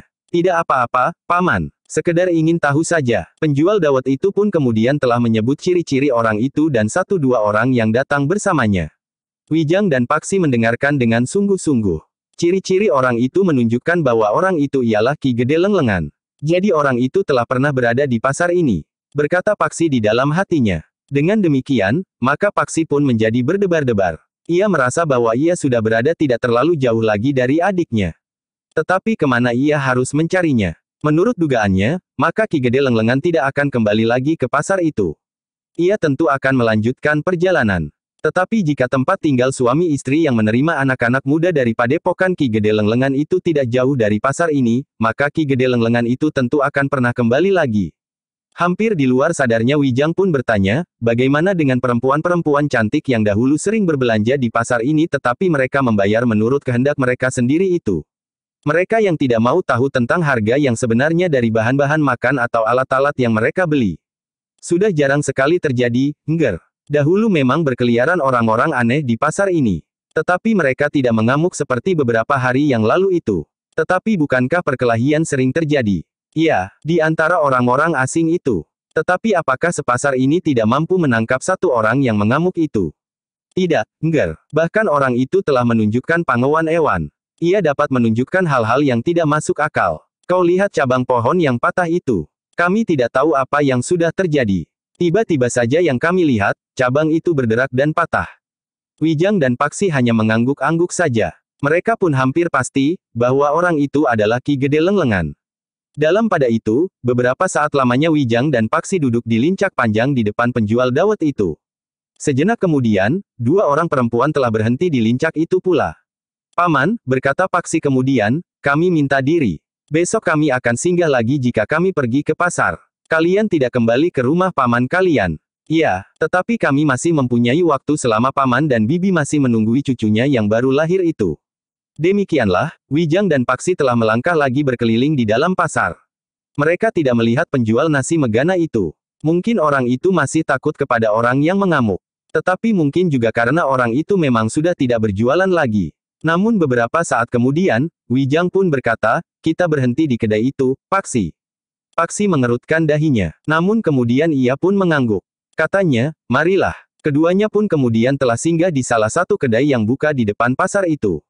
Dari pemilik kedai itu, Wijang dan Paksi mendengar cerita tentang orang yang mengamuk beberapa hari yang lalu seperti cerita penjual dawet cendol itu. Bahkan orang-orang yang sudah lebih dahulu duduk di kedai itu, juga masih memperbincangkannya. Tidak ada seorang pun yang dapat mencegahnya, berkata salah seorang yang duduk di kedai itu. Berapapun banyaknya uang yang dimintanya, harus disediakan. Jika tidak, maka akibatnya akan menjadi sangat buruk. Mudah-mudahan ia tidak kembali lagi. Iya, agaknya orang itu hanya sekedar lewat. Sebelumnya belum pernah ada yang melihat orang itu berkeliaran di sini atau di sekitar padukuhan ini. Wijang dan Paksi ikut mendengarkan pembicaraan itu. Tetapi tidak ada petunjuk-petunjuk lebih jauh. Sambil menyuapi mulutnya Paksi pun bertanya, apakah kita akan pergi ke Panjatan? Wijang mengerutkan dahinya. Dengan nada tinggi ia pun bertanya, kenapa tiba-tiba saja kau akan pergi ke Panjatan? Apakah kau mengira bahwa Ki Gede Lenglengan menemui repak rembulung dan pupus rembulung di Panjatan? Bukankah itu satu kemungkinan? Wijang mengangguk-angguk. Panjatan memang salah satu tempat yang harus dilihat. Mungkin adik Paksi itu memang dibawa ke Panjatan, karena repak rembulung dan pupus rembulung seakan-akan memiliki lingkungan tersendiri di padukuhan itu. Baiklah, berkata Wijang, kita sudah tahu, setidak-tidaknya dugaan kita kuat, bahwa Ki Gede Lenglengan itu sudah pernah singgah di pasar ini, sehingga menurut dugaan kita, Ki Gede Lenglengan itu berada di sekitar tempat ini. Dengan demikian, maka kita akan mencoba mencarinya di tempat-tempat yang ada hubungannya dengan repak rembulung dan pupus rembulung, karena kita juga menduga, bahwa adikmu yang diasuh oleh dua orang suami istri itu berada di tangan repak rembulung dan pupus rembulung. Paksi pun mengangguk-angguk. Sementara itu Wijang pun berkata perlahan-lahan, tetapi kita harus sangat berhati-hati. Jika Ki Gede Lenglengan berada bersama-sama dengan repak rembulung dan pupus rembulung, maka kumpulan itu akan menjadi kumpulan yang sangat berbahaya. Paksi masih mengangguk-angguk. Dihirupnya wedang serai yang hangat setelah ia menghabiskan nasinya.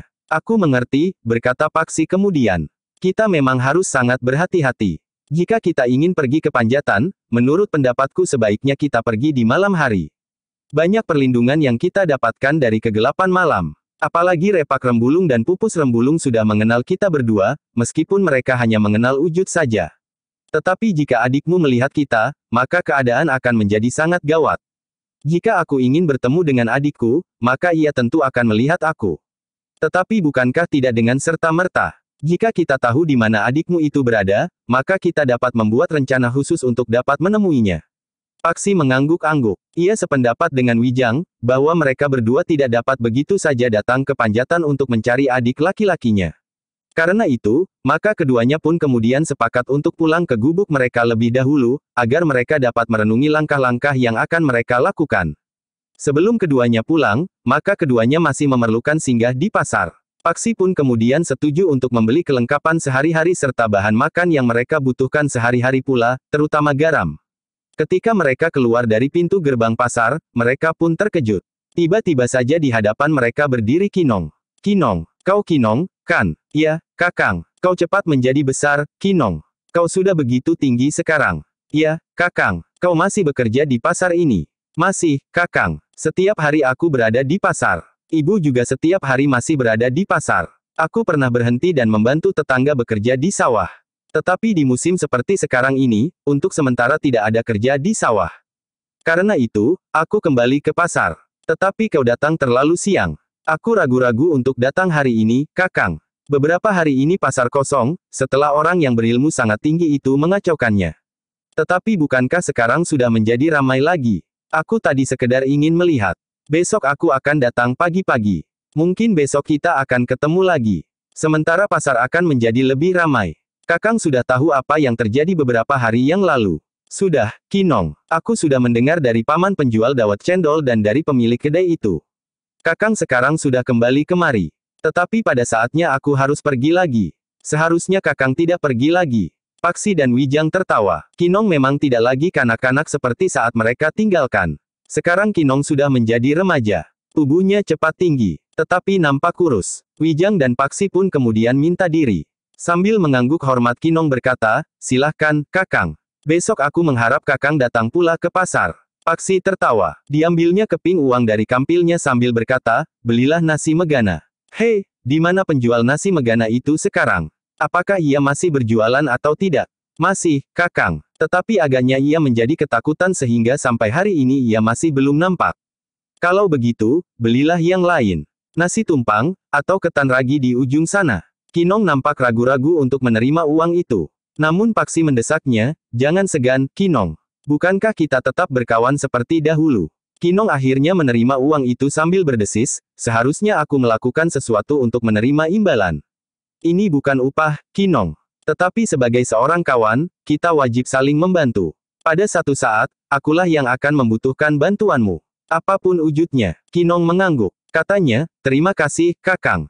Jika Kakang memerlukan tenaga untuk mengerjakan apa saja di rumah Kakang, panggil aku. Hampir setiap hari aku berada di pasar. Paksi menepuk bahu Kinong sambil berkata, sudahlah. Aku akan pulang. Jika saja aku tahu, Kakang berdua datang pagi ini. Wijang lah yang menyahut, besok kami datang pagi-pagi. Aku juga akan datang pagi-pagi sekali. Ketika Wijang dan Paksi kemudian meninggalkan pasar itu, maka Kinong pun telah tenggelam di antara orang banyak. Tetapi Kinong masih belum membawa keranjangnya. Seperti yang dikatakan, ia baru melihat-lihat, apakah pasar itu sudah menjadi ramai lagi. Hari itu, Wijang dan Paksi telah mempunyai seperangkat alat dapur lagi, meskipun baru yang paling penting. Disingkirkannya alat-alat dapurnya yang lama yang sudah menjadi hijau karena lumutan. Namun di antaranya masih ada yang dapat dipergunakannya. Tetapi Wijang dan Paksi baru akan membuat api setelah hari menjadi gelap, agar asap yang naik, tidak mudah dilihat orang dari kejauhan. Namun Wijang dan Paksi sudah merencanakan, malam nanti, mereka akan pergi ke Panjatan. Di sisa hari itu, keduanya telah sibuk membersihkan ilalang. Mula-mula di sekitar gubuk mereka, sehingga halaman gubuk mereka menjadi nampak bersih seperti saat mereka masih tinggal di situ. Beberapa bagian dari gubuk mereka yang masih belum mapan, telah mereka perbaiki lagi. Wijang masih saja memanjat pohon kelapa untuk mengambil pelepahnya. Ia masih memerlukan beberapa lembar KTP untuk merangkapi dinding gubuknya yang kurang rapat, sehingga angin masih mengalir masuk ke dalam. Namun keduanya belum merencanakan untuk menanam jagung atau tanaman lain seperti sebelumnya. Hari itu, keduanya sempat melihat goa yang ada di belakang air terjun. Goa yang pernah menjadi tempat Paksi menempa diri, melengkapkan dasar-dasar ilmunya. Semuanya masih sama seperti saat ditinggalkannya. Namun lumut yang tebal telah menutup guratan yang ada di dinding ruangan yang agak luas di dalam goa itu. Namun Paksi tidak memerlukannya lagi. Apalagi Wijang. Mereka sudah menguasai dengan baik, apa yang terpahat di dinding padas yang keras itu. Ketika kemudian malam turun, maka mereka pun telah menyalakan api. Merebus air dan menanak nasi. Mengasapi ikan yang mereka tangkap. Menyiapkan sambal terasi dan membuat wedang jahe dengan gula kelapa. Karena mereka belum sempat membuat gula sendiri, maka mereka membeli gula kelapa ketika mereka pergi ke pasar. Sedikit lewat wayah sepi bocah, Wijang dan Paksi telah siap untuk berangkat ke Panjatan. Perjalanan yang mereka tempuh memang agak panjang. Tetapi sebagai pengembara mereka memiliki ingatan yang tajam terhadap lingkungan yang pernah mereka jelajahi. Karena itu, maka mereka tidak mengalami kesulitan untuk menemukan jalan ke Panjatan. Jalan yang menuju padukuhan itu masih seperti dahulu. Masih banyak pohon gayam yang tumbuh di pinggir jalan. Namun tiba-tiba saja Wijang memberi isyarat kepada Paksi untuk berhenti. Ada yang mengawasi kita, desis Wijang. Paksi mengangguk. Katanya, iya, aku juga merasakannya. Karena itu, maka keduanya pun berhenti.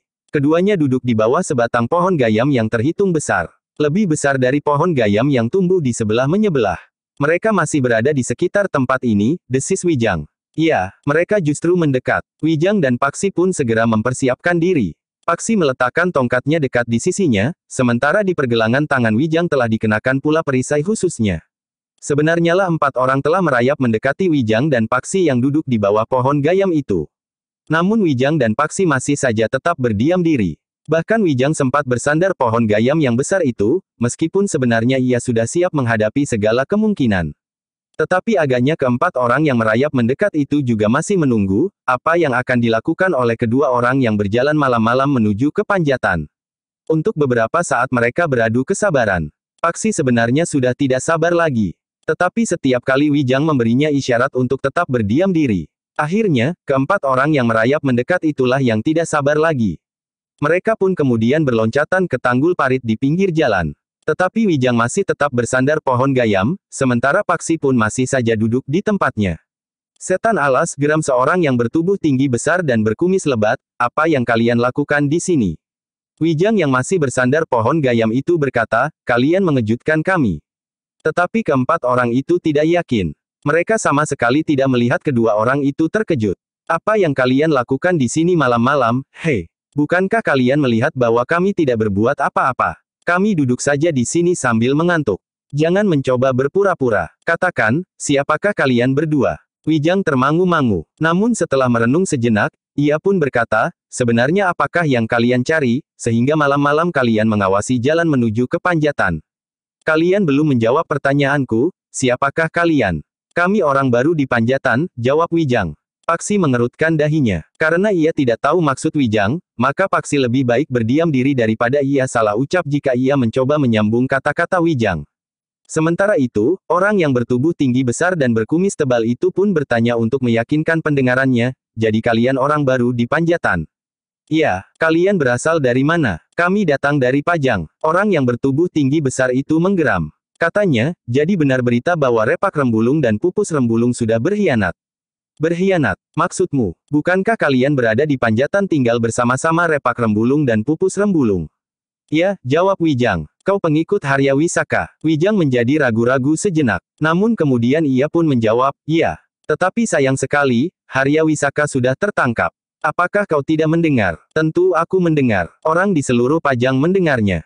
Tetapi aku tidak peduli. Aku mendendam kepada Harya Wisaka dan sisa-sisa pengikutnya. Beberapa orang saudara-saudaraku seperguruan telah dibunuh oleh Harya Wisaka dan para pengikutnya.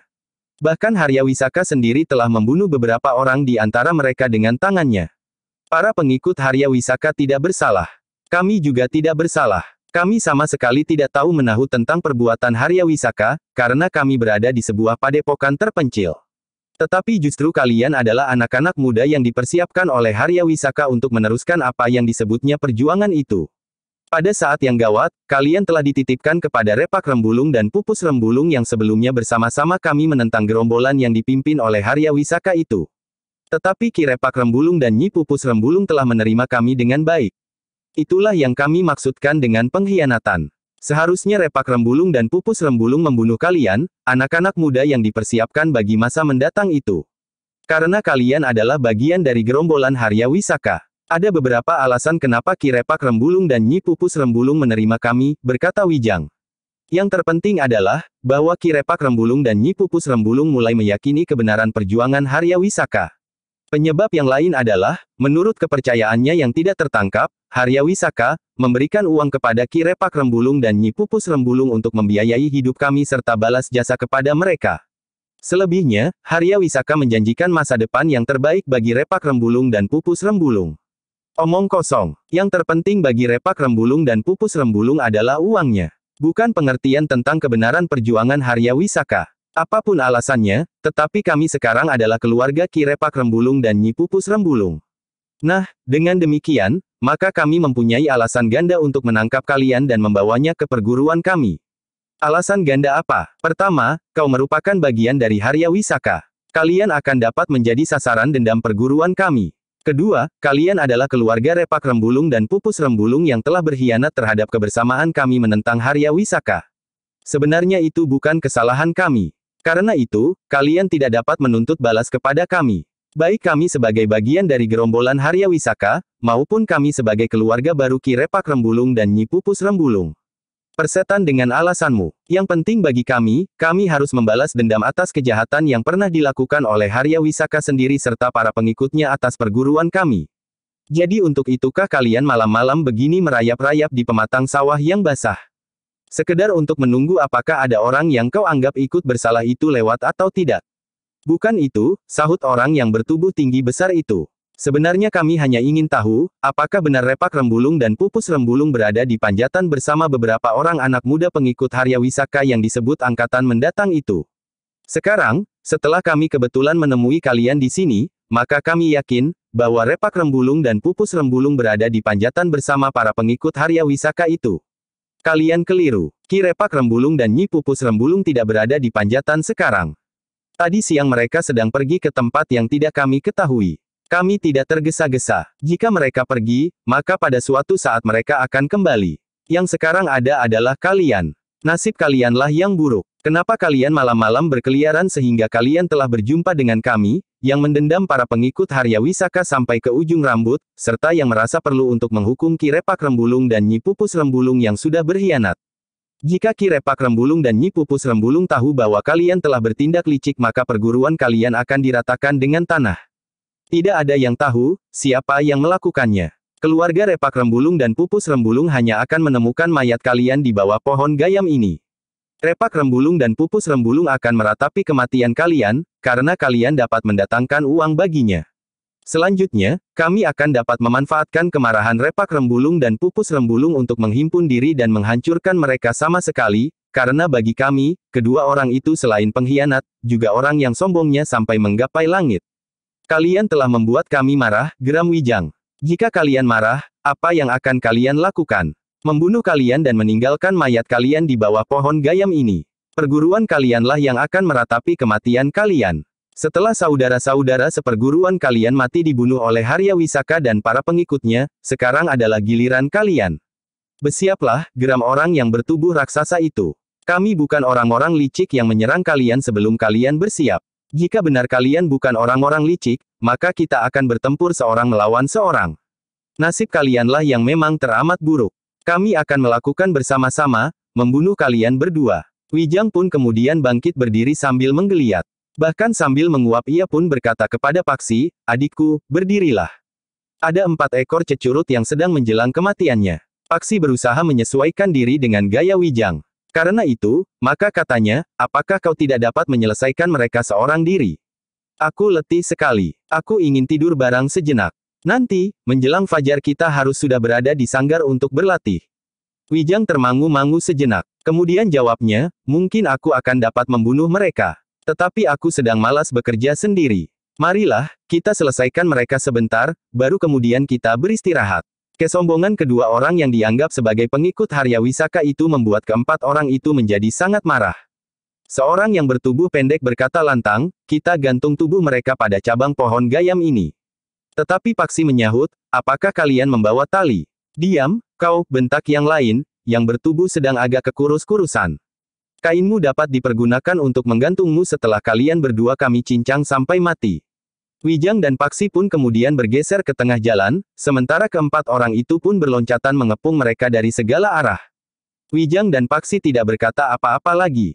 Tetapi mereka pun telah mempersiapkan diri untuk menghadapi keempat orang itu. Ketika keempat orang itu mulai bergerak, maka Wijang dan Paksi telah mengambil jarak. Sejenak kemudian, maka orang-orang itu pun mulai menyerang. Mereka telah menggenggam senjata di tangan mereka. 2 orang di antara mereka bersenjata golok. Seorang bersenjata bindi dan seorang yang lain bersenjata kapak. Sementara itu Wijang pun telah memegang sepasang pisau belatinya di kedua belah tangannya. Wijang dan Paksi masih belum tahu tataran kemampuan lawan-lawan mereka. Karena itu, maka mereka harus berhati-hati. Mereka tidak boleh mengalami kesulitan karena kelengahan mereka sendiri. Sejenak kemudian, Wijang dan Paksi itu pun sudah terlibat dalam pertempuran. Masing-masing harus menghadapi 2 orang lawan. Orang yang bertubuh tinggi dan besar itu bersama orang yang bertubuh pendek bersama-sama menghadapi Wijang. Sedang 2 orang yang lain, seorang yang bertubuh sedang agak kekurus-kurusan dan yang seorang lagi berwajah garang, bertempur melawan Paksi. Orang yang bertubuh raksasa itu sambil menggeram telah mengayun-ayunkan kapaknya. Sedangkan orang yang bertubuh pendek, memutar bindinya seperti baling-baling. Ternyata bahwa keempat orang itu cukup tangkas mempermainkan senjata mereka. Agaknya mereka benar-benar menguasai senjata mereka dengan baik. Sehingga dengan demikian, maka serangan-serangan mereka pun menjadi sangat berbahaya. Namun Wijang pun menguasai senjatanya dengan matang pula. Meskipun di tangan Wijang hanya tergenggam pisau belati, namun pisau belati itu menjadi sangat berbahaya bagi lawan-lawannya. Sementara itu, 2 orang yang bertempur melawan Paksi, masing-masing menggenggam golok yang besar dan panjang di tangan mereka. Mereka menempatkan diri di arah yang berlawanan, sehingga mereka dapat menyerang Paksi dari arah yang berlawanan pula. Tetapi Paksi cukup tangkas menghadapi mereka. Meskipun kedua orang lawannya berada di arah yang berlawanan, namun Paksi sama sekali tidak menjadi bingung menghadapi mereka. Dalam pertempuran yang terjadi kemudian, maka Wijang dan Paksi pun telah mampu menjajaki ilmu lawannya. Mereka memang harus berhati-hati, karena lawan-lawan mereka memang memiliki bekal yang kuat. Dengan senjatanya yang pendek, Wijang harus bergerak dengan cepat. Setiap kali ia menyerang, maka Wijang pun harus segera keluar dari jarak jangkau senjata lawannya yang terayun-ayun mengerikan itu. Suara kapak dan bindi itu berdesing susul-menyusul seperti suara beberapa ekor kumbang yang berterbangan mengitari tubuh Wijang. Tetapi dengan kecepatan gerak yang melampaui kecepatan ayunan senjata lawannya, maka Wijang selalu berhasil menghindar dari serangan kapak dari orang yang bertubuh raksasa itu, serta bindi orang yang bertubuh pendek. Karena serangan-serangannya tidak juga kunjung menyentuh sasaran, maka orang yang bertubuh tinggi besar itu semakin menjadi marah. Dendamnya yang menyala di dadanya, dibumbui oleh kegagalan-kegagalan serangannya, membuat orang bertubuh raksasa itu mengerahkan kemampuannya. Ia ingin segera berhasil menghancurkan orang yang dianggapnya pengikut Haryawisaka yang sangat dibencinya itu. Tetapi Wijang itu masih saja mampu menghindar. Dan bahkan menangkis dengan senjatanya yang pendek itu. Umpatan-umpatan kasar telah meluncur dari mulut orang yang bertubuh raksasa itu. Kapaknya semakin cepat berayun mengarah ke tubuh Wijang. Namun setiap kali, kapak itu tidak menyentuh apapun juga. Sementara itu orang yang bertubuh pendek telah memilih sasaran yang rendah. Ia ingin mematahkan tulang kaki lawannya. Dengan derasnya bindinya terayun menyapu kaki Wijang. Tetapi dengan ringannya Wijang itu melenting tinggi, sehingga ayunan bindi itu tidak menyentuh sasaran. Namun ketika keduanya bersama-sama mengerahkan segenap kemampuan mereka, maka Wijang tidak selalu sempat menghindari serangan lawannya. Beberapa kali ia harus menangkis dengan pisau belatinya. Kadang-kadang Wijang menepis serangan lawan. Namun kadang-kadang Wijang terpaksa menangkis ayunan kapak lawannya dengan menyilangkan pisau belatinya. Tetapi kedua lawannya berusaha mendesaknya. Serangan-serangan mereka menjadi semakin cepat. Namun justru karena itu, jantung orang yang bertubuh tinggi besar itu terguncang ketika ia melihat lawannya menangkis kapaknya dengan pergelangan tangannya. Demikian kerasnya ia mengayunkan kapaknya pada saat lawannya dalam kedudukan yang lemah. Baru saja Wijang meloncat menghindari serangan bindi orang bertubuh pendek itu, namun demikian kakinya menyentuh tanah, maka kapak lawannya yang bertubuh raksasa itu terayun ke arah kepalanya. Wijang tidak sempat menghindar. Ia pun tidak dapat menangkis dengan pisau belatinya, karena ayunan itu cukup keras. Karena itu, maka Wijang pun telah mempergunakan perisai yang melindungi pergelangan tangannya untuk menangkis tajamnya kapak lawannya. Dengan cepat Wijang tidak menyilangkan pisau belatinya, tetapi kedua pergelangan tangan Wijanglah yang bersilang di depan kepalanya. Kapak orang bertubuh raksasa yang terayun deras itu membentur perisai di pergelangan tangan Wijang dengan kerasnya. Akibatnya justru sangat mengejutkan bagi orang bertubuh raksasa itu. Kapaknya bagaikan telah membentur dinding baja yang tebal, sehingga justru karena itu, maka getar dan benturan itu telah menjalar sampai ke ujung tangkai kapaknya. Tangan raksasa itu pun terasa menjadi sangat pedih. Hanya dengan susah payah saja ia berhasil mempertahankan kedudukannya, sehingga orang bertubuh raksasa itu telah meloncat surut. Wijang telah siap meloncat memburunya. Namun lawannya yang seorang lagi telah mengayunkan bindinya ke arah punggung. Namun Wijang sempat berbalik. Sambil merendah dengan berlutut pada sebelah kakinya, Wijang menangkis bindi itu dengan menyilangkan pisau belatinya. Namun tiba-tiba saja bindi itu bagaikan berputar dan terhisap lepas dari tangan orang yang bertubuh pendek itu, jatuh setapak di depan kaki Wijang. Ketika orang itu siap untuk meloncat dan meraih bindinya, maka ujung pisau belati Wijang telah terangkat siap mematuk orang bertubuh pendek itu. Orang itu meloncat surut. Sementara itu, orang yang bertubuh raksasa itu pun belum siap sepenuhnya untuk kembali bertempur. Masih ada kesempatan untuk menyerah, berkata Wijang kemudian. Namun orang yang bersenjata kapak itu justru menggeram. Tangannya yang sudah menggenggam tangkai kapaknya dengan baik, telah siap untuk mengayunkan kapaknya lagi. Apakah kita akan bertempur terus? Bertanya Wijang. Persetan, kau, geram orang berkapak itu.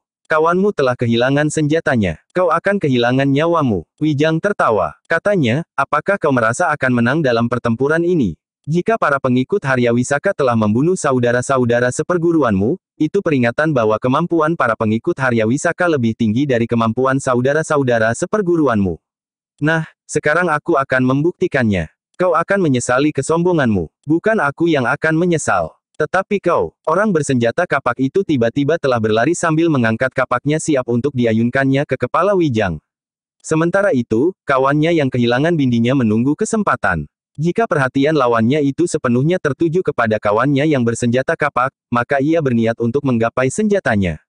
Ternyata Wijang tidak beranjak dari tempatnya. Ia berdiri sambil menyilangkan tangannya sebagaimana dilakukan sebelumnya. Ia telah siap menangkis serangan itu dengan perisai di pergelangan tangannya. Tetapi lawannya benar-benar telah mengerahkan segenap tenaga dan kekuatannya. Dengan ancang-ancang yang cukup, maka serangannya itu akan merupakan serangan yang menentukan. Dengan gelora yang bagaikan hendak meledakkan dadanya, orang itu pun berteriak keras-keras. Kapaknya terangkat semakin tinggi. Kemudian pada saat kapak itu mulai bergerak berayun mengarah ke kepala Wijang, sementara orang itu masih berlari. Namun yang terjadi sangat mengejutkannya. Ternyata Wijang tidak menangkis serangan itu. Bahkan ia pun telah bergeser, menghindar sambil merendahkan tubuhnya. Tangannya yang bersilang itu pun telah ditariknya pula di sisi tubuhnya. Kapak itu terayun mengerikan. Tetapi kapak itu tidak menyentuh apa-apa sama sekali. Dengan demikian, maka tubuh orang itu justru telah terseret oleh ayunan kapaknya, sehingga orang itu justru terhuyung-huyung.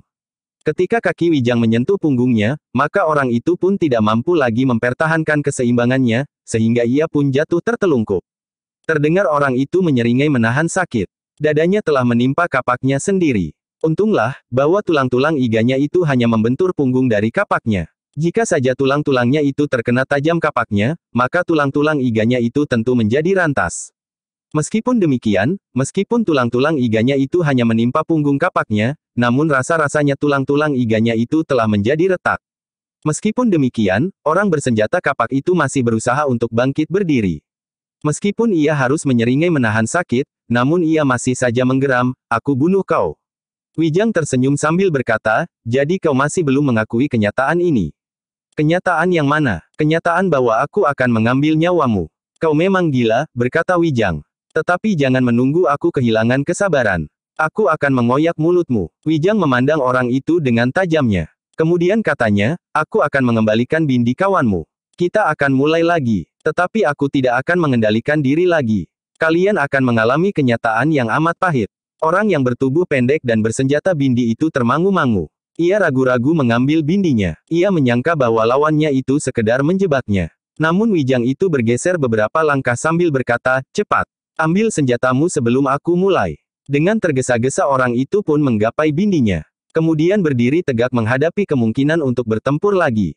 Tetapi orang bertubuh agak pendek dan bersenjata bindi itu telah dicengkam oleh perasaan aneh. Kenapa lawannya itu membiarkannya mengambil bindinya? Sementara itu, dalam pertempuran yang akan terjadi lagi, bindinya itu akan dapat mencelakainya. Tetapi ia tidak sempat berpikir terlalu panjang. Kawannya yang bertubuh tinggi besar dan bersenjata kapak itu sudah mulai mengayunkan kapaknya lagi, meskipun dadanya masih terasa sakit. Wijang pun segera memutar pisau belatinya seperti baling-baling di kedua belah tangannya. Ketika orang yang bersenjata kapak itu menyerangnya, maka Wijang pun dengan cepat mengelak. Sementara itu, Paksi pun bertempur dengan sengit pula. Kedua lawannya yang bersenjata golok menyerangnya beruntun dari arah yang berbeda. Dengan tenaga yang besar, kedua lawan Paksi itu mengayunkan golok mereka tanpa terkendali lagi. Mereka benar-benar ingin menebas leher Paksi hingga terpisah dari tubuhnya, atau mengoyak lambungnya sehingga isi perutnya terburai keluar. Namun sepasang golok itu tidak mampu menembus pertahanan Paksi. Tongkatnya berputar dengan cepatnya, sehingga seakan-akan tubuhnya dikelilingi kabut yang rapat.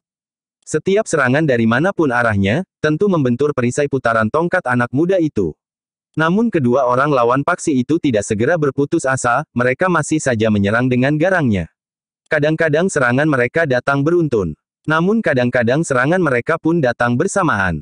Tetapi tidak segores pun serangan mereka berhasil mengenai kulit lawannya. Bahkan ketika Paksi sudah mulai berkeringat, maka Paksi pun telah mulai menyerang pula. Tongkat Paksi yang berputar seperti baling-baling, sehingga tubuhnya bagaikan diselimuti oleh kabut itu, sekali-sekali justru telah mematuk dengan cepat seperti kepala seekor ular. Namun kemudian tongkat itu menebas mendatar. Semakin lama serangan-serangan Paksi pun menjadi semakin cepat. Tongkatnya mulai menyentuh tubuh lawannya. Seorang di antara kedua orang lawannya yang bertubuh sedang agak kekurus-kurusan itu meloncat surut sambil mengadu tertahan ketika tongkat Paksi mematuk pundaknya. "Anak iblis, justru orang yang berwajah garang itulah yang mengumpat. Kau akan menyesal karena kau sudah menyakiti seorang di antara kami." Namun baru saja mulutnya terkatup, orang itu justru berteriak sambil mengumpat semakin kasar. Ternyata tongkat Paksi yang terayun mendatar telah menyambar lengannya. Terasa tulang di lengannya itu menjadi nyeri seakan-akan telah menjadi retak. Tongkat Paksi tidak berhenti berputar. Rasa-rasanya semakin lama justru menjadi semakin cepat. Ujungnya bagaikan lalat yang berterbangan di seputar tubuh kedua lawannya yang setiap kali akan dapat hinggap di tubuh mereka. Sebenarnya lah beberapa kali Paksi berhasil mengenai lawannya. Orang yang bertubuh tinggi kekurus-kurusan itu terpelanting jatuh ketika tongkat Paksi mendorong dadanya, justru pada saat orang itu meloncat surut mengambil jarak. Dengan sigapnya ia berdiri. Tetapi sebelum ia tegak benar, maka kawannya telah terlempar pula. Kaki Paksilah yang telah mengenai dadanya, sehingga orang itu terjatuh dan menimpa kawannya yang sedang berusaha untuk berdiri tegak. Dengan demikian, maka keduanya telah berguling-guling lagi di tanah.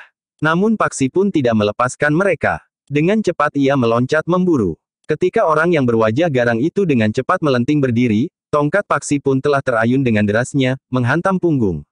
Orang itu berteriak kesakitan. Dengan derasnya ia jatuh tertelungkup. Wajahnya telah tersuruk ke dalam tanah yang kotor berdebu. Sementara itu, ketika lawannya yang lain telah berdiri tegak, maka sambil membelakanginya, Tongkat Paksi terjulur mematuk perut orang itu, sehingga orang itu terbungkuk kesakitan.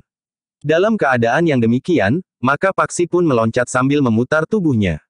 Satu kakinya terayun mendatar menyambar kening lawannya. Tidak ada kesempatan untuk mempertahankan keseimbangan tubuhnya. Dengan kerasnya orang itu terpelanting jatuh menimpa pohon yang tumbuh di pinggir jalan itu. Dengan serta-merta orang itu pun mengadu kesakitan. Ketika ia mencoba untuk bangkit, maka ia pun terhuyung-huyung dan jatuh pula di tanah sambil menahan sakit. Tulang-tulang di punggungnya rasa-rasanya telah berpatahan. Lawan Paksi yang seorang menjadi bimbang. Ia sadar bahwa ia tidak akan menang melawan anak muda itu. Pengikut Haryawisaka ini memang berilmu tinggi, berkata lawannya itu di dalam hatinya. Paksi melihat kebimbangan di sorot mata lawannya. Karena itu, maka ia pun berkata, "Nah, apakah kalian masih akan berusaha menangkap kami? Sebaiknya kalian melihat kenyataan bahwa kalian tidak akan mungkin dapat melakukannya." Kedua lawannya tidak menjawab. Yang seorang masih kesakitan, sedangkan yang seorang lagi semakin dicengkam oleh kebimbangan. Selain lawan Paksi itu masih dicengkam oleh keraguan-raguan, maka tiba-tiba saja mereka melihat orang yang bersenjata kapak itu terlempar dan jatuh ke dalam kota-kota sawah yang tanahnya basah berlumpur. Kapaknya terlepas dari tangannya dan jatuh ke dalam parit yang airnya nampak bening, gemericik mengalir tidak berkeputusan. Sementara itu, orang yang bersenjata bindi itu pun telah meletakkan senjatanya di tanah sambil berkata, "Aku menyerah." Wijang menggeram. Katanya, "Aku akan membunuhmu." Orang bersenjata bindi itu memandang Wijang dengan sorot mata yang memelas. Tetapi ia tidak berkata apapun juga. Wijang masih berdiri sambil bertolak pinggang. Sementara itu Paksi pun datang mendekatinya sambil berdesis, "Apa yang akan kita lakukan atas mereka?" Sebelum Wijang menjawab, ia melihat orang yang bertubuh tinggi besar dan bersenjata kapak yang tercebur ke dalam lumpur itu berusaha untuk bangkit, namun kemudian Wijang itu pun bertanya kepada orang yang bersenjata bindi itu, "Kalian datang dari perguruan mana?"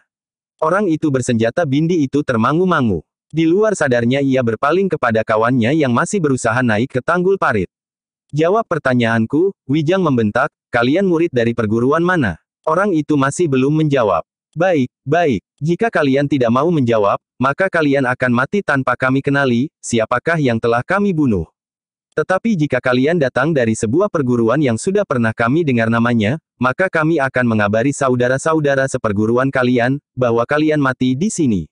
Atau bahkan kami akan membiarkan kalian pergi." Orang-orang itu masih tetap berdiam diri. Sementara itu orang yang bertubuh tinggi besar dan bersenjata kapak itu sudah berdiri di atas tanggul parit. Wijang lah yang berkata kepadanya, "Kapakmu terjatuh ke dalam parit. Jika kau ingin mengambilnya, ambil. Kau akan lebih berbangga mati dengan senjata di tangan daripada dengan merundukkan kepalamu di hadapanku sebelum pisauku menghunjam menusuk punggungmu menembus sampai ke jantung." Orang bertubuh raksasa itu berdiri dengan ragu. Namun akhirnya ia pun berkata, "Aku menyerah. Apapun yang kami lakukan, tidak akan berarti apa-apa. Apakah kau juga berkeberatan menyebut perguruanmu? Apakah kalian datang dari perguruan Sat, Umbul Telu, Tegal Arang atau dari mana? Kau kenali nama-nama perguruan itu?" "Iya, aku kenal juga dengan orang-orang dari Goa Lampin."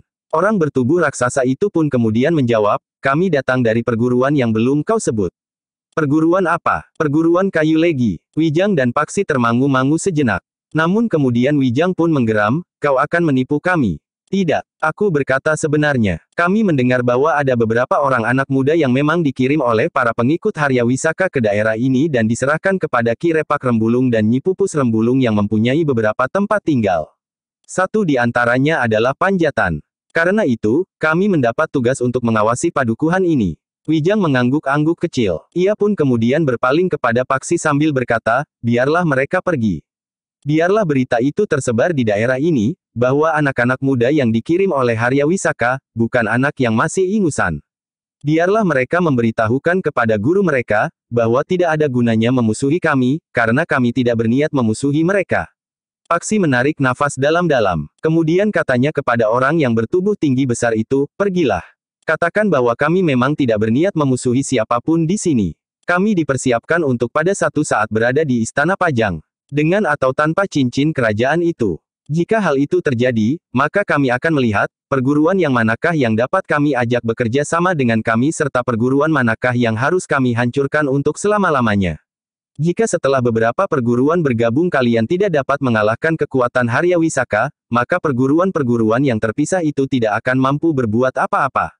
Tetapi sekarang Haryawisaka sudah tertangkap. Kekuatan kami tidak terletak hanya pada satu orang. Meskipun Harya Wisaka sudah tertangkap, tetapi pancaran perjuangannya tidak meredup. Jika sekarang kami tidak bergerak, karena kami bukan orang-orang bodoh yang tidak mempunyai perhitungan. Orang-orang itu pun terdiam. Sementara Wijang pun berkata, sampai sekarang, yang sudah menyatakan kesediaannya berjuang bersama kami adalah Ki Repak Rembulung dan Nyi Pupus Rembulung. Keduanya memiliki beberapa orang pengikut dari beberapa tempat. Tetapi dalam waktu dekat, tidak akan ada gerakan apa-apa, karena kami tidak mau terperosok lagi ke dalam satu kegagalan yang pahit. Baru setelah kami benar-benar bersiap, kami akan mulai dengan gerakan kami. Nah, terserah kepada kalian, kepada orang-orang kayu legi, di mana kalian akan berdiri. Orang-orang yang mengaku dari perguruan kayu legi itu mengangguk-angguk kecil. Sementara Wijang pun berkata, pergilah. Sampaikan salam kami kepada guru kalian. Dendam yang membakar jantungnya tidak perlu dikipasi terus. Yang pernah terjadi biarlah terjadi. Kita memandang masa-masa mendatang. Namun seandainya gurumu tidak setuju, tidak apa-apa. Tetapi jangan ganggu kami. Jangan ganggu Ki Repak Rembulung dan Nyi Pupus Rembulung agar kalian tidak memaksa kami bergerak lebih cepat di daerah ini. Sekali lagi aku beritahukan, bahwa anak-anak dari angkatan mendatang itu bukan anak-anak ingusan. Sekarang kalian berhadapan dengan dua orang di antara mereka. Sementara itu beberapa kelompok di antara kami telah berada di daerah ini. Siapa yang membuka permusuhan dengan kami, nasibnya sudah dapat diramalkan. Keempat orang itu masih tetap berdiam diri. Sementara itu, Paksi pun berkata, sekarang pergilah. Ambil senjata kalian yang terjatuh. Kami beritahu sekali lagi, bahwa Ki Repak Rembulung dan Nyi Pupus Rembulung hari ini tidak berada di Panjatan. Keempat orang itu masih saja merasa ragu. Namun kemudian orang yang bertubuh raksasa itu pun berkata, baiklah. Kami minta diri. Demikianlah, maka keempat orang itu pun segera meninggalkan tempat itu. Mereka yang senjatanya terlepas dari tangan masih sempat memungutnya dan membawa pergi. Seorang di antara mereka harus dibantu oleh kawannya, karena punggungnya yang kesakitan. Rasa-rasanya tulangnya menjadi retak. Demikian keempat orang itu berjalan menjauh, maka Paksi pun berdesis, ternyata bahaya bagi anak-anak itu dapat datang dari segala arah. Ya, banyak orang yang mendendam terhadap Harya Wisaka. Jika kita tidak segera berhasil, mungkin sekali para petugas sandi dari Pajanglah yang akan berhasil lebih dahulu menangkap mereka. Tetapi tentu dengan pilihan, hidup atau mati. Wijang mengangguk-angguk. Ia menangkap penyesalan yang tersirat dari kata-kata Paksi, bahwa mereka telah terlalu lama berhenti di perjalanan. Namun Wijang dapat mengerti, sehingga karena itu, ia sama sekali tidak menanggapinya agar tidak timbul salah paham. Namun Paksi itu kemudian bertanya, sekarang, apakah kita akan langsung pergi ke Panjatan? Wijang mengangguk. Katanya, iya, kita akan langsung pergi ke Panjatan. Marilah. Kita masih mempunyai waktu. Demikianlah, maka Wijang dan Paksi pun segera meneruskan perjalanan mereka ke Padukuhan Panjatan. Wijang dan Paksi masih ingat betul, di mana mereka pernah berdiri di depan regol rumah yang dihuni oleh Ki Repak Rembulung dan Nyi Pupus Rembulung. Pada waktu mereka datang ke Panjatan, maka tiba-tiba saja mereka sudah berhadapan dengan seorang perempuan yang mengenakan pakaian berwarna hijau pupus. Nyi Pupus Rembulung. Ketika mereka kemudian berdiri beberapa puluh langkah dari regol Padukuhan Panjatan, mereka pun berhenti. Dengan nada dalam Wijang berdesis, jika dugaan orang-orang yang mengaku dari perguruan kayu legi itu benar, bahwa anak-anak muda yang dikirim kepada Ki Repak Rembulung dan Nyi Pupus Rembulung berada di Panjatan, maka padukuhan itu tentu dapat perlindungan lebih dari biasanya oleh para pengikut Ki Repak Rembulung dan Nyi Pupus Rembulung. Apalagi jika Ki Repak Rembulung Nyi Pupus Rembulung sendiri ada di padukuhan itu. Bahkan jika demikian, maka Ki Gede Lenglengan tentu juga berada di Panjatan. Paksi mengangguk-angguk. Katanya kemudian, kita akan mendekati regol padukuhan itu tidak melewati jalan ini. Baik, sahut Wijang, kita akan turun ke sawah. Demikianlah, Wijang dan Paksi pun segera turun ke sawah. Mereka merayap mendekati regol padukuhan dari arah samping. Mula-mula mereka bergeser ke arah dinding padukuhan. Sambil berlindung di antara batang-batang perdu mereka semakin mendekati regol. Dengan mengeterapkan ilmu mereka, Sabta Pandulu dan Sabta Pangrungu, mereka mencoba untuk mengetahui apakah ada penjagaan khusus di regol padukuhan. Namun menurut penilikan mereka berdua, tidak seorang pun berada di regol padukuhan itu. Tidak terdengar suara dan bahkan tidak terdengar desah nafas. Apalagi nampak sosok tubuh seseorang. Meskipun demikian, keduanya tidak ingin memasuki padukuhan itu lewat regol. Mereka pun kemudian telah meloncati dinding padukuhan setelah mereka yakin, bahwa tidak ada pengawasan atas dinding padukuhan itu. Sesaat kemudian, maka mereka berdua telah berada di dalam lingkungan padukuhan Panjatan. Padukuhan yang mempunyai ciri yang khusus, karena di padukuhan itu tinggal Ki Repak Rembulung dan Nyi Pupus Rembulung, meskipun mereka tidak selalu berada di padukuhan itu, karena Ki Repak Rembulung dan Nyi Pupus Rembulung mempunyai tempat tinggal yang lain. Bahkan mungkin tidak banyak yang tahu, bahwa sepasang suami istri yang seakan-akan dibayangi oleh kabut rahasia itulah yang disebut Repak Rembulung dan Pupus Rembulung. Namun Wijang dan Paksi tidak melihat sesuatu yang menarik di dalam padukuhan itu. Di malam hari, padukuhan ini nampak lengang seperti padukuhan-padukuhan yang lain. Sepi, tidak ada seorang pun yang berada di jalan. Kita lihat gardu itu. Bukankah tidak jauh dari regol rumah Repak Rembulung itu terdapat sebuah gardu? Paksi mengangguk-angguk. Dengan sangat berhati-hati mereka berusaha mendekati gardu yang pernah mereka lihat. Tetapi keduanya tidak menyusuri jalan utama padukuhan itu. Mereka telah memilih melintasi halaman dan kebun, sehingga setiap kali mereka harus meloncati dinding halaman. Baru beberapa saat kemudian mereka sampai ke halaman yang terletak berseberangan dengan gardu yang pernah mereka lihat. Ternyata gardu itu kosong. Tidak seorang pun berada di gardu itu. Bahkan lampu di gardu itu pun tidak menyala sama sekali. Wijang dan Paksi itu pun kemudian bergeser pula. Mereka pun kemudian berhenti di halaman rumah yang berseberangan dengan regol rumah seorang perempuan yang dikenalnya sebagai Pupus Rembulung itu. Ternyata regol itu pun sepi-sepi saja. Tetapi ada satu atau dua orang yang berjaga-jaga. Wijang pun kemudian telah menggamit Paksi sambil berbisik, tidak ada tanda-tanda bahwa mereka berada di sini. Paksi mengangguk-angguk. Namun ia pun kemudian bertanya, apakah mungkin Ki Repak Rembulung dan Nyi Pupus Rembulung sengaja menyamarkan keberadaan mereka? Memang mungkin. Tetapi seandainya demikian, permainan Ki Repak Rembulung dan Nyi Pupus Rembulung itu sangat berbahaya, jawab Wijang. Mungkin mereka terlalu yakin akan kekuatan yang tersimpan di dalam rumah itu. Kehadiran Ki Gede Lenglengan bersama beberapa orangnya, menambah keyakinan Ki Repak Rembulung dan Nyi Pupus Rembulung akan kekuatan yang tersimpan di rumah mereka, sehingga mereka tidak memerlukan pengawasan di luar rumah. Keduanya akhirnya mengambil keputusan untuk meninggalkan padukuhan Panjatan. Mereka berkesimpulan bahwa Repak Rembulung dan Pupus Rembulung serta anak-anak muda yang diserahkan oleh Ki Gede Lenglengan kepada mereka, tidak berada di Panjatan. Meskipun demikian, Paksi itu pun berkata, kita dapat menghubungi pandai besi di pasar itu. Wijang pun mengangguk-angguk. Salah seorang di antara mereka adalah orang Panjatan. Iya, besok kita dapat berhubungan dengan Lebak. Mudah-mudahan ia masih bekerja di pasar. Agaknya besok pasar itu sudah menjadi lebih ramai lagi. Dengan demikian, maka kedua orang itu pun kemudian telah meninggalkan padukuhan Panjatan. Mereka berharap bahwa Lebak, yang rumahnya di padukuhan Panjatan itu, akan dapat memberikan sedikit keterangan tentang tempat tinggal Ki Repak Rembulung dan Nyi Pupus Rembulung, meskipun seandainya Lebak tidak tahu pasti, apa yang sebenarnya terjadi. Mungkin Lebak dapat menyebut orang-orang baru yang tinggal di Panjatan, terutama anak-anak muda. Bersambung ke jilid 38.